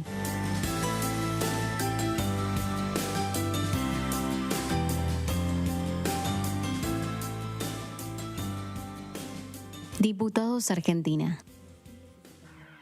Lourdes, todo esto lo vamos a conocer más en detalle seguro en Ecoagenda, ¿no? De esta semana, para conocer más en detalle. Sí, hay un tema también que tiene que ver con nuestro Parlamento, que más allá de que, bueno, queda poco tiempo para el 2030, uno se pone a pensar en materia de agenda y realmente el tiempo apremia, es verdad, pero bueno, no hay que ser ni catastrofistas ni pesimistas, sino pensar también en qué es lo que hacen los parlamentos del mundo, el Parlamento Europeo, el Parlamento Americano y en este caso todos los parlamentos de América Latina y particularmente en nuestro país, porque desde el 2019 y hasta el 2022 se han realizado varios informes donde por ejemplo, se establece la medición de la huella de carbono, que no sé si se acuerdan que hace poquito hablábamos también de este tema, y a partir de esto se han sancionado leyes importantes como la Ley de Economía del Conocimiento, la Ley de Educación Ambiental, la de Promoción de la Alimentación Saludable, y otras que crearon también y ampliaron los derechos, también por supuesto llegando a permitir la igualdad y la equidad en materia de sostenibilidad. Es por eso que sí, no, también decirte, Lourdes, que la creación de parques nacionales de algún modo es que se produjeron varios en este periodo del Congreso de la Nación de este gobierno. Es importante como una estrategia para, ya que no se puede aprobar la ley de humedales porque no hay consensos para llegar a eso, por lo menos hay territorios protegidos, ¿no? Que se tienen que intervenir de una manera más cuidada, organizadamente, no se puede digamos, violentar de una manera productiva los recursos naturales, hay que trabajar como con otra conciencia en los parques nacionales, ¿no? Exacto. Justamente es el principio y el propósito de, por ejemplo, en este caso, la creación y una administración, vamos a decir, descentralizada del Ministerio de Ambiente, obviamente que se trabaja de manera conjunta, pero tiene sus diferentes, hay una jefatura de gabinete en este caso que es llevada adelante por la candidata a diputada Sabrina Selva, hija del actual diputado Carlos Selva, que bueno, impulsa todo el trabajo que se hace de manera mancomunada a su vez con el Plan Nacional de Lucha contra el Fuego y demás entidades que trabajan todo el tiempo en pos de la creación de parques nacionales, de áreas protegidas. Tenemos muchísimas en Argentina, tenemos 44 parques nacionales, o sea, es realmente enorme lo que crece a nivel de protección de espacios y de parques y de flora y de fauna y demás. Y por supuesto también pensando en estos objetivos planteados, que más allá que hoy decimos, bueno, lamentablemente no hay una ley de humedales, pensar en cuáles son las leyes que tenemos, en la implementación de las mismas y qué realmente es lo que nos falta por dictaminar. Por eso también el propósito de nuestro programa de Ecoagenda y de que se siga hablando de ambiente y que la agenda política vaya de la mano de la agenda verde es esto, ¿no? Que realmente se pueda seguir hablando de ambiente y se pueda seguir legislando a partir de la perspectiva ambiental, ¿no? Que es el objetivo al final de todo. Muchas gracias, Lourdes, por traernos toda esta información. También aquí la tercera edición. Nos vemos en cualquier momento. Un placer, como siempre. Hasta la próxima. Adiós. otro de los proyectos que faltan aprobar y tratar aquí en la Cámara de Diputados que tienen que ver con el ambiente es la ley de envases, ¿no? El tratamiento de los desechos, que, bueno, hay una situación muy compleja en el mundo respecto a los plásticos, sobre todo, ¿no? A los vasitos de café, de telgopor, las bandejitas donde te dan la comida, las botellas. Sí, este año, creo que fue este año, ya no sé ni en qué año estamos, la diputada Saracho había presentado una nueva ley de envases. ¿Qué hice algo mal? No, me estaba riendo de un chiste. La diputada Saracho había presentado un proyecto de ley que tenía mayor consenso que el que se había presentado allá por el año 2021. No querían aprobar ese porque tenía un impuesto, justamente. Exacto. Este también incluye esta tasa. Una tasa. Pero lo que plantea es que le da la posibilidad a las empresas de que se hagan cargo del reciclado o la recolección de esos envases, entonces tendrían un número diferente de opciones para poder evitar el pago de esa tasa. La tasa establecía que las empresas tuvieran que hacerse cargo de los desechos. Con esta tasa se podía financiar el trabajo de los recicladores urbanos y las recicladoras urbanas, que son cooperativas en general. Es trabajo precarizado a través de cooperativas que se organizan los cartoneros y las cartoneras, establecen plantas de tratamiento y de procesamiento de los plásticos y los cartones, pero a partir de proyectos colectivos, no una articulación con las empresas. Pero bueno, no está el proyecto, así que no vamos a perder tiempo en eso. Hay que volverlo a presentar porque es uno de los temas fundamentales. Como salió etiquetado frontal, de los envases sería un aporte fundamental para el ambiente, como bien plantea nuestra compañera conductora de Ecoagenda. Antonio Ricovene, nos vas a contar un proyecto que ya tiene dictamen y que está listo para ser tratado. Sí, así es, Aman. Estamos hablando del proyecto de ley de promoción de la industria del calzado y toda su cadena de valor, porque consiguió dictamen la semana pasada en las comisiones de Presupuesto de Hacienda e Industria. La primera la preside Carlos Herer, la segunda Marcelo Casareto, los dos del oficialismo. Una iniciativa que se basó en un proyecto de la autora Constanza Alonso del Frente de Todos por la provincia de Buenos Aires. Un proyecto que plantea que el objetivo es la defensa de la industria nacional, de la inversión productiva, creación del empleo y el desarrollo de la nación. Algunos plantean modelos de libre mercado y esto ha atentado en contra del desarrollo de la industria, pero estamos muy lejos de estas políticas, dijo Casareto al abrir la reunión en la que se dictaminó, mostrando también nuevamente cómo se pueden traer al proyecto distintos ejes que el oficialismo va a llevar a la campaña, como la defensa de la industria nacional, mientras vemos cómo los otros candidatos proponen una mayor apertura de las importaciones. Algo que hay que decir es que a partir de la aprobación de este proyecto, que se pueda dar en este año quizás, por ahí el próximo ministro de Economía lo incorpora dentro de la separata, ¿no? Porque es un régimen especial de excepción.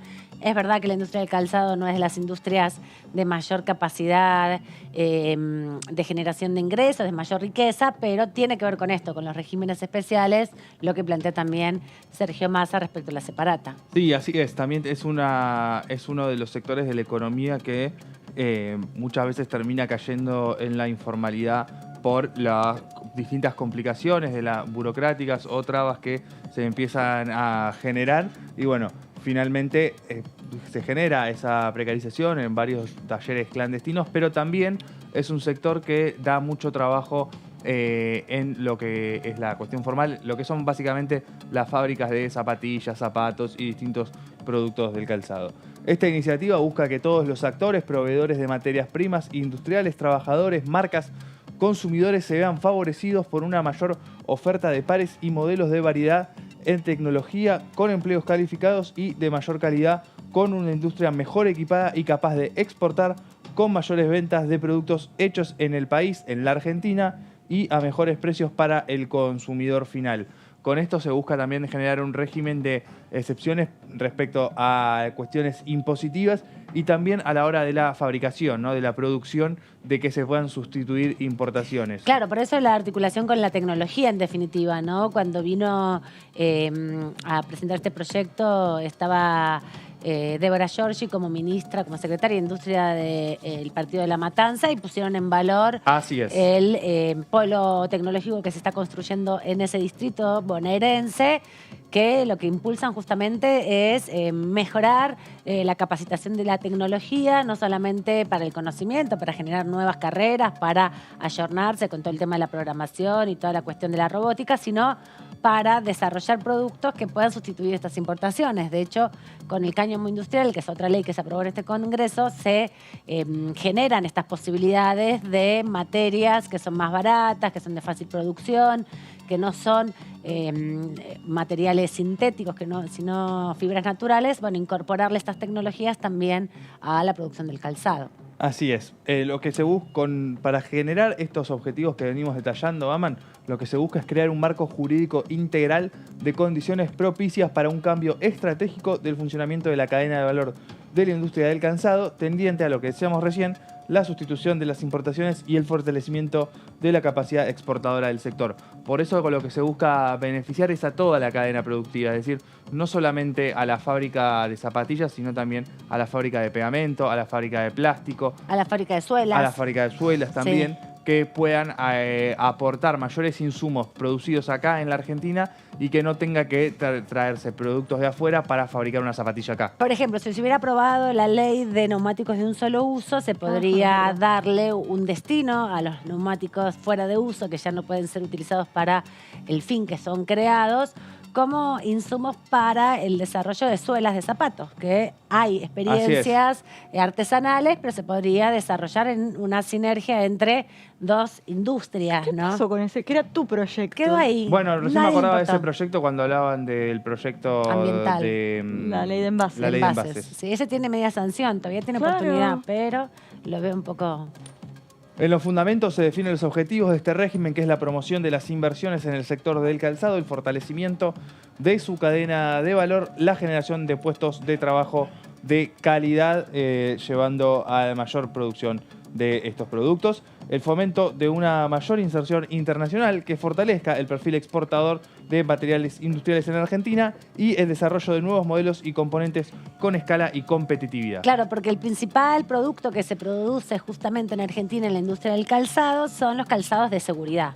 No, es muy difícil competir con la industria china y la industria brasilera de zapatillas, de moda, de calzado de moda, exacto, mocasines, zapatos, lo que sea. Hay algunas empresas como Puma que tienen instaladas en algunas provincias o en algunos distritos de la Argentina. Así es, en Catamarca. Catamarca es uno de los lugares donde está Puma, pero después las otras, y hay varias empresas nacionales que hacen zapatillas, sí, ¿no? Estaba pensando en una marca que tiene un logo... Cuando las empresas no hacen uso de trabajo informal o explotación laboral y demás, que tiene un sello puntual, es una empresa que se dedica a hacer calzados para el trabajo. Sí, digamos. Exacto, que están libres de explotación. Libres de explotación. Asimismo, el proyecto también propone el impulso al desarrollo de nuevos materiales más versátiles y ecológicos, la promoción, desarrollo y transferencia de nuevas tecnologías, conocimiento e innovación, y el cuidado del medio ambiente, lo que comentábamos recién respecto de este proyecto que, como decíamos, tiene dictamen de las comisiones de Presupuesto y Hacienda y de Industria, y esperemos que sea tratado próximamente en el recinto. Juntos por el Cambio se opuso a esta iniciativa. Ellos sostienen que debe este régimen extenderse a los distintos sectores y no ir beneficiando sector por sector, pero igualmente no propusieron ningún dictamen ni de minoría ni de rechazo a la iniciativa. No sé si nos queda alguna placa más. No, esta es la última, así que ya repasamos todo este proyecto. Lo que vamos a hacer es repasar también los testimonios de los diputados y diputadas que estuvieron en el debate. Este proyecto, como decíamos, es la primera vez que se instituye en la Argentina o que se promueve en la Argentina a través de una ley, un régimen promocional para toda la industria del calzado y su cadena de valor. La autora es Constanza Alonso, diputada del Frente de Todos de la provincia de Buenos Aires, especialmente de la zona de Chacabuco. Esto decía en relación a la iniciativa que ella impulsó y que ya tiene dictamen, puede ser tratado en una próxima sesión. Este proyecto es un proyecto que trabajamos mucho.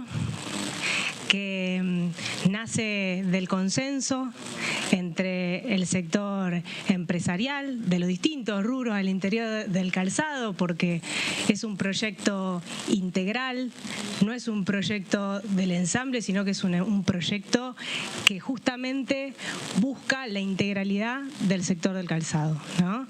Entonces, ese camino nos costó muchísimas reuniones, nos costó muchísimo trabajo, muchísimas modificaciones antes de la presentación misma del proyecto, y luego de la primera presentación volvimos a abrir el proyecto a nuevas modificaciones, al aporte de diputados de distintas provincias, al aporte de representantes de la provincia de Buenos Aires, del Ministerio de Producción de la provincia y de la Nación. Así que estamos muy contentos con haber logrado sobre todo una síntesis que creemos que puede tener hoy dictamen gracias a justamente este recorrido y este trabajo que hemos hecho previamente. ¿Qué es lo que buscamos con este proyecto y con este proyecto de ley? Declarar estratégica a la industria del calzado, darles a los empresarios del sector una herramienta que va a permitir que el sector y que el rubro pueda crecer con previsibilidad, con reglas claras, pero también con muchas exigencias para que cada uno de los aportes que haga el Estado en términos de beneficios impositivos vuelva en recursos productivos, vuelva en inversiones para darle más potencia y más volumen a este sector. La diputada Constanza Alonso, que se incorporó al Congreso en el 2021 y ya tiene su primer proyecto dictaminado, ¿no? No es fácil, es algo también que no se había dado nunca, un régimen especial para la promoción de esta industria, que además cuando se abren las exportaciones, como bien contaba Antonio, se ve claramente afectada porque es caro hacer zapatos. Argentina tiene un mercado muy pequeño, así que entre los zapatos brasileros de andar permanente o las zapatillas brasileras, de los zapatos chinos de goma, plástico, que se venden muy barato, o de la India, porque hay que pensar que tienen mercados tan grandes esos países. Ya de por sí el mercado interno es tan monumental que todo lo que producen pueden exportarlo o una cuota lo exportan. Igualmente abaratan siempre los costos porque es mucha la cantidad de gente que vive ya para ese propio mercado. Así que es parte del debate. Germán Martínez también habla del tema. ¿Me ibas a decir algo? Sí, que también es importante destacar que puede ser uno de los temas que puede llegar a que varios diputados decidan participar de una próxima sesión, pensando a la hora de dar el quórum, ya que es muy esperado por las distintas provincias donde están estas fábricas de zapatos, donde pedían especialmente por este régimen para el calzado, y vemos que Juntos por el Cambio, en lo que implica, y también los tres de La Libertad Avanza, en lo que implica regímenes que bajen impuestos para la producción, suelen acompañar. Así que vamos a ver si puede ser el desencadenante para una futura sesión antes de las elecciones. Escuchemos a Germán Martínez, presidente del bloque oficialista, que participó de la Comisión de Presupuesto y de Industria, donde se dictaminó este proyecto, en el marco de la comisión, dando sus argumentos para acompañar y apoyar y aprobar el proyecto en debate. Desconocer que además de la política económica, que además de los beneficios de alcance general que puede tener la industria en la Argentina, hay sectores industriales que necesitan acompañamientos específicos como sector, es desconocer la República Argentina. Porque en nombre de los beneficios de alcance general y de no tener ningún tipo de política sectorial respecto a los sectores industriales, en cada uno de los ciclos que antes mencionábamos se han fundido una enorme cantidad de pequeñas y medianas empresas. Entonces, cuando nosotros nos metemos en estos temas, y puede pasar en otro, en nuestra región, más sufrida que la industria carrocera, por ejemplo, en el Gran Rosario, que se fundió con Martínez de Oz, que se fundió con la hiperinflación alfonsinista, que se fundió con el menemismo, que se fundió en los últimos 4 años, previo a la llegada de nuestro gobierno. Bueno, los cambios de ciclo de política económica y de perspectiva de la política industrial no son inocuos en la Argentina, y necesitamos en determinados sectores del país que tengamos beneficios exclusivos para esos sectores industriales para que puedan crecer. En síntesis, me parece que estamos en una muy buena iniciativa y ojalá que podamos seguir aprobando otros, porque aquí en la Cámara de Diputados hay otros proyectos de otros sectores industriales que son generadores de mano de obra, que son generadores de innovación tecnológica, que permiten el empleo en blanco y que nosotros necesitamos seguir impulsando y atar los proyectos uno con otros. El diputado Germán Martínez, en el contexto del debate, explicando también la necesidad de estos regímenes especiales, una discusión importante que también se va a dar en el contexto del presupuesto, porque está, como bien avisábamos, la separata del ministro Massa, donde hace foco en regímenes parecidos, no específicamente en este, porque no se aprobó, pero en regímenes parecidos. Algunos para las grandes industrias, como el automotriz, que se aprobó en esta misma Cámara hace 2 años atrás, pero otros como, por ejemplo, el régimen para la ley de la producción ovina, que es una producción a menor escala, o que hay otras escalas productivas para la exportación de esos bienes. Así que es interesante todos estos debates que se van a dar para la industria del calzado en particular, ahora y más adelante, sobre qué van a poder ir reduciendo de esos 4,7 del Producto Bruto Interno que ya mandó Massa, mucho más detallado que el año pasado, para ver si se logra de algún modo disminuirlo en algún punto, por lo menos, esa forma de subsidio que tiene el Estado al sistema productivo argentino. Vamos a repasar también lo que decía el diputado Sergio Palazzo, y hablamos mucho de él porque es secretario de la Comisión de Presupuesto, porque es un diputado sindical, uno de los que impulsa la reducción de la jornada de trabajo, en este caso hablando de este régimen para la industria del calzado. Bueno, lo que acabamos de votar, el dictamen favorable que acabamos de sacar, tiene la connotación de que ayuda a la industria del calzado, una industria habitualmente golpeada por el dumping, por distintas prácticas comerciales que son desleales desde el exterior hacia Argentina, y que era un acuerdo también entre sindicatos, representativos de los trabajadores y el sector empresario, en el cual se lo declara como una actividad estratégica, se genera una serie de incentivos fiscales y, por otro lado, una promoción del empleo registrado. Así que me parece una medida acertada que va en línea con preservar el empleo, mejorar el ingreso y generar actividad económica. Ahí escuchábamos al diputado Palazzo hace 15 días atrás, cuando se le dio dictamen a este proyecto, mucho antes de la discusión de ganancias, mucho antes de las discusiones que van a haber en esta semana. Algo que va a pasar esta semana, ya lo avisábamos, era justamente el financiamiento educativo, el proyecto de financiamiento educativo. Ahora vamos a repasar unas placas que hiciste vos, Débora, al respecto, pero lo importante que tiene este proyecto, que primero se dio hace 2 semanas la presentación del texto, antes de que llegara a la Cámara de Diputados, se pensaba que por ahí podía entrar también por la Cámara de Senadores. El ministro Persic, Jaime Persic, que va a estar acá el día miércoles contestando preguntas, explicando los alcances del proyecto, fue parte de esa presentación junto al candidato ministro Sergio Massa, dando cuenta de las expectativas que tienen respecto al financiamiento educativo. Antes también de la ley, de la sesión donde se aprobaron las 5 universidades que se lograron aprobar hasta el momento, quedan 3 pendientes todavía de aprobación, pero que también están dentro de la discusión del sistema de financiamiento educativo, porque si bien el Ministerio de Educación no tiene escuelas y no tiene financiamiento en términos de la sostenibilidad de los salarios docentes, sí tiene que invertir en relación a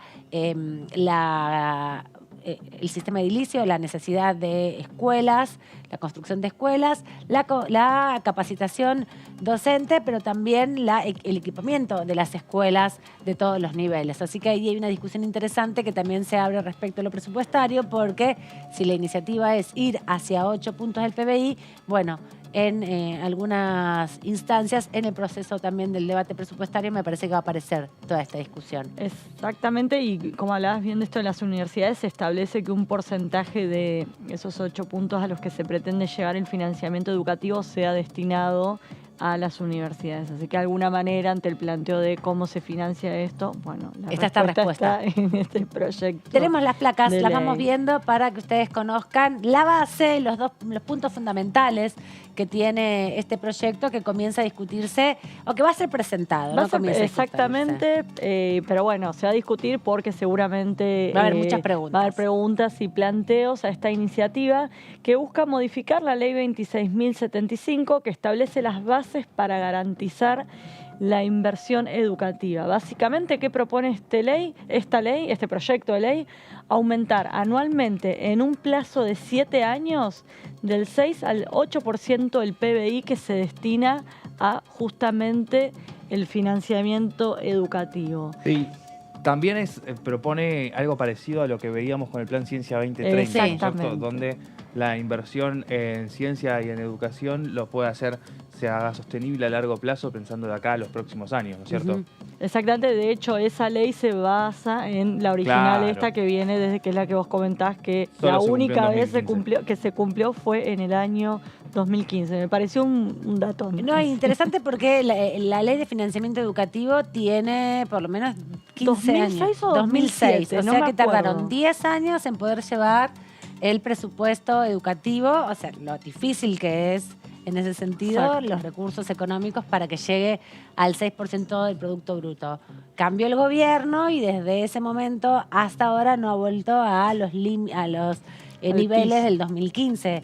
Es verdad que en los últimos 8 años ha habido un proceso de crisis económica muy profunda y de desinversión educativa, sobre todo, importante, pese que, bueno, se intentó revertir en los últimos años, ¿no? Por eso la intención es dejarlo establecido por ley, porque es difícil llegar a esos estándares. Exacto. Y evidentemente poner un piso tan bajo fue contraproducente. Exactamente. Pensemos que cuando se aprobó era como del 1 o 2% lo que se aportaba. Era muy, muy bajo, bueno, y justamente es plantear que sea una política de Estado que se le destine un porcentaje estimativo o establecido, quiero decir, para financiar la educación. Mirá, lo que sería interesante saber es cómo fue desde el 2015 en adelante también, cuán lejos estaba de los 6 puntos. Acá tengo los números. Muy bien. Vamos a repasar. En 2015 el gasto provincial de educación fue del 4,5 y se completó al 6,1 cuando Nación puso ese mismo año 1,6. En 2016 vemos cómo empieza a bajar porque el gasto de Nación pasa a 1,5 y el gasto provincial a 4,2. Baja nuevamente en el año 2017 con el gasto nacional que se mantiene en 1,5, pero el provincial vemos cómo baja de 4,2 a 4,1. Ya en 2018 pega un salto a 3,8, lo que es el gasto de las provincias en educación, y en Nación al 1,3%. O sea que no llega más de 4,5 puntos. O sea, Así ya en el es. 2018 es el momento más bajo, podríamos decir, hasta en este proceso. En 2019 siguió bajando, siguió a 1,1% el gasto nacional en educación, gestión de Cambiemos, y el gasto provincial del 2019 fue del 3,8% con ese pacto fiscal que se había trazado. En 2020, año de la pandemia, hay una leve crecida en el gasto provincial que pasa al 4%, y en el gasto nacional pasa del 1,1 al 1,2%. Hasta acá son los datos que tengo. 5,2 en 2020. Hasta ahí llegaron los datos. Bueno, bastante cerca. Le queda un poquito. Un poquito. Bajó. O sea, lo que hay que decir es que el 2015 llega a los 6 puntos. Luego va bajando apenitas en los años subsiguientes. 2016, 2017 pega un bajón. Así es. 2018 y va repuntando lentamente hasta llegar ahora a 5, por lo menos hasta el 2020, 5,2, está 0,8 de distancia, pero no está tan bajo como de donde se venía en el 2010 cuando se aprobó este proyecto. Así que la expectativa es elevarle un poco. No es tan descabellado No es tan plantear que sea el descabellado, no está tan 8%, lejos, me parece. exactamente. Hay algo más, ¿no? En la placa. Sí, que tenías. exactamente. ¿Cómo se reparte? Un 6,5% del PBI se destina a la cobertura de la educación de 45 días a 3 años, la educación obligatoria y la educación superior de formación docente. y el 1,5% restante del PBI a la educación universitaria. También lo que plantea el proyecto es modificar la proporción del esfuerzo que realiza, acá lo que leía recién Antonio, que realiza el Estado Nacional, las provincias y la Ciudad de Buenos Aires, invirtiendo los porcentajes actuales. De tal manera que el 60% sea financiado por el Estado Nacional y el 40% por las jurisdicciones Ese es uno de los puntos más importantes que tiene el proyecto, además de elevar la expectativa a los 8 puntos, porque invierte la relación de la inversión. Sí. Le deja a las provincias la discusión más salarial, hace, obviamente, la paritaria nacional docente le corresponde al Ministerio de Educación, pero sí establece mayor cantidad de recursos para el Estado central, ¿no? Y en ese sentido repartir mejor la plata que entra por los impuestos. Imagino que busca que haya mayor equidad en cuanto a la educación. Siempre algo que se plantea es que justamente como la educación es provincial, si naces en una provincia pobre, tus chances de progresar, si se quiere, a partir de la educación son más bajas porque el nivel educativo, si ahí se destina menos dinero, la calidad va a ser inferior. Sí, y también hay que decir que la población es muy diferente en la Argentina. Hay más población concentrada en la zona norte del país que en la zona sur. Las distancias son distintas. También hay menos desarrollo de conectividad en el norte de la Argentina. Eso hace que la escuela también tenga más particularidades en términos de la accesibilidad, ¿no? Sí. No solamente en relación a los salarios que cobran los docentes, sino sobre todo en la inversión para la conectividad y para la inversión edilicia. Quiero decir, no me salía la palabra, no quería decir en edificios. La inversión edilicia y en tecnología. También eso hace que haya mucha diferencia, más allá que el Estado Nacional también, a través de las becas Progresar y el plan Conectar Igualdad, va articulando la entrega de computadoras y de becas para los estudiantes. Sí, y también marcando la responsabilidad que tiene la Nación respecto al presupuesto y al financiamiento de la educación, busca un poco romper con esa lógica que se instauró en la década del 90, ¿no? Donde la educación iba a depender solamente de las provincias y de la suerte que tengan los chicos que nazcan y chicas que nazcan en cada una de las provincias, como iba a ser su educación en el país. Me acuerdo, me tocó no te lo voy a contar a vos, que lo debes me saber. tocó primer año, me entré a la secundaria y vino la provincialización de la educación, así que me acuerdo mucho de todas las marchas que hacíamos acá en el Congreso en esa época. Te lo debes haber cruzado a Hugo Yasky, me imagino. También. Sí, él estaba en otra posición. Yo estaba ahí en las marchas, en las columnas de los jóvenes. Él estaba con CETERA y la carpa docente. Recordemos, no fue hace tantos años, fue hace solo 20 años atrás, y producto de toda esa lucha finalmente se hace la ley de financiamiento educativo, que ahora se va a revisar para mejorarla, para darle más posibilidades también y mejores condiciones de inversión. Hay que decir que si bien la expectativa era de 6 puntos, estuvieron en los últimos años bastante cerca de esos 6 puntos que se consiguió en el 2015. 20 años no es nada, Aman. 20 años no es nada, pero cómo pesan en el cuerpo, digamos todo. Digamos todo. Gracias, Antonio. Gracias joven a vos. Antonio. Gracias, joven Débora. Nos vemos el viernes, seguro en la semana por Nos los vemos en la pasillos. semana con todo lo que hay para cubrir. Y ustedes los dejamos con más DTV. Recuerden que hoy a las 23 está Punto Género y se quedan con toda la continuidad informativa aquí en Diputados TV.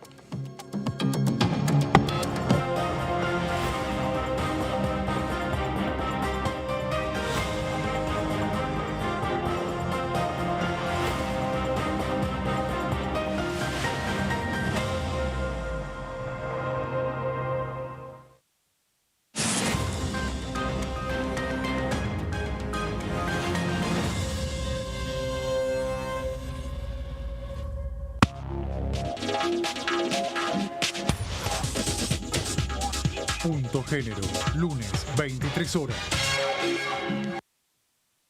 3, seguí eligiéndonos. DTV, el periodismo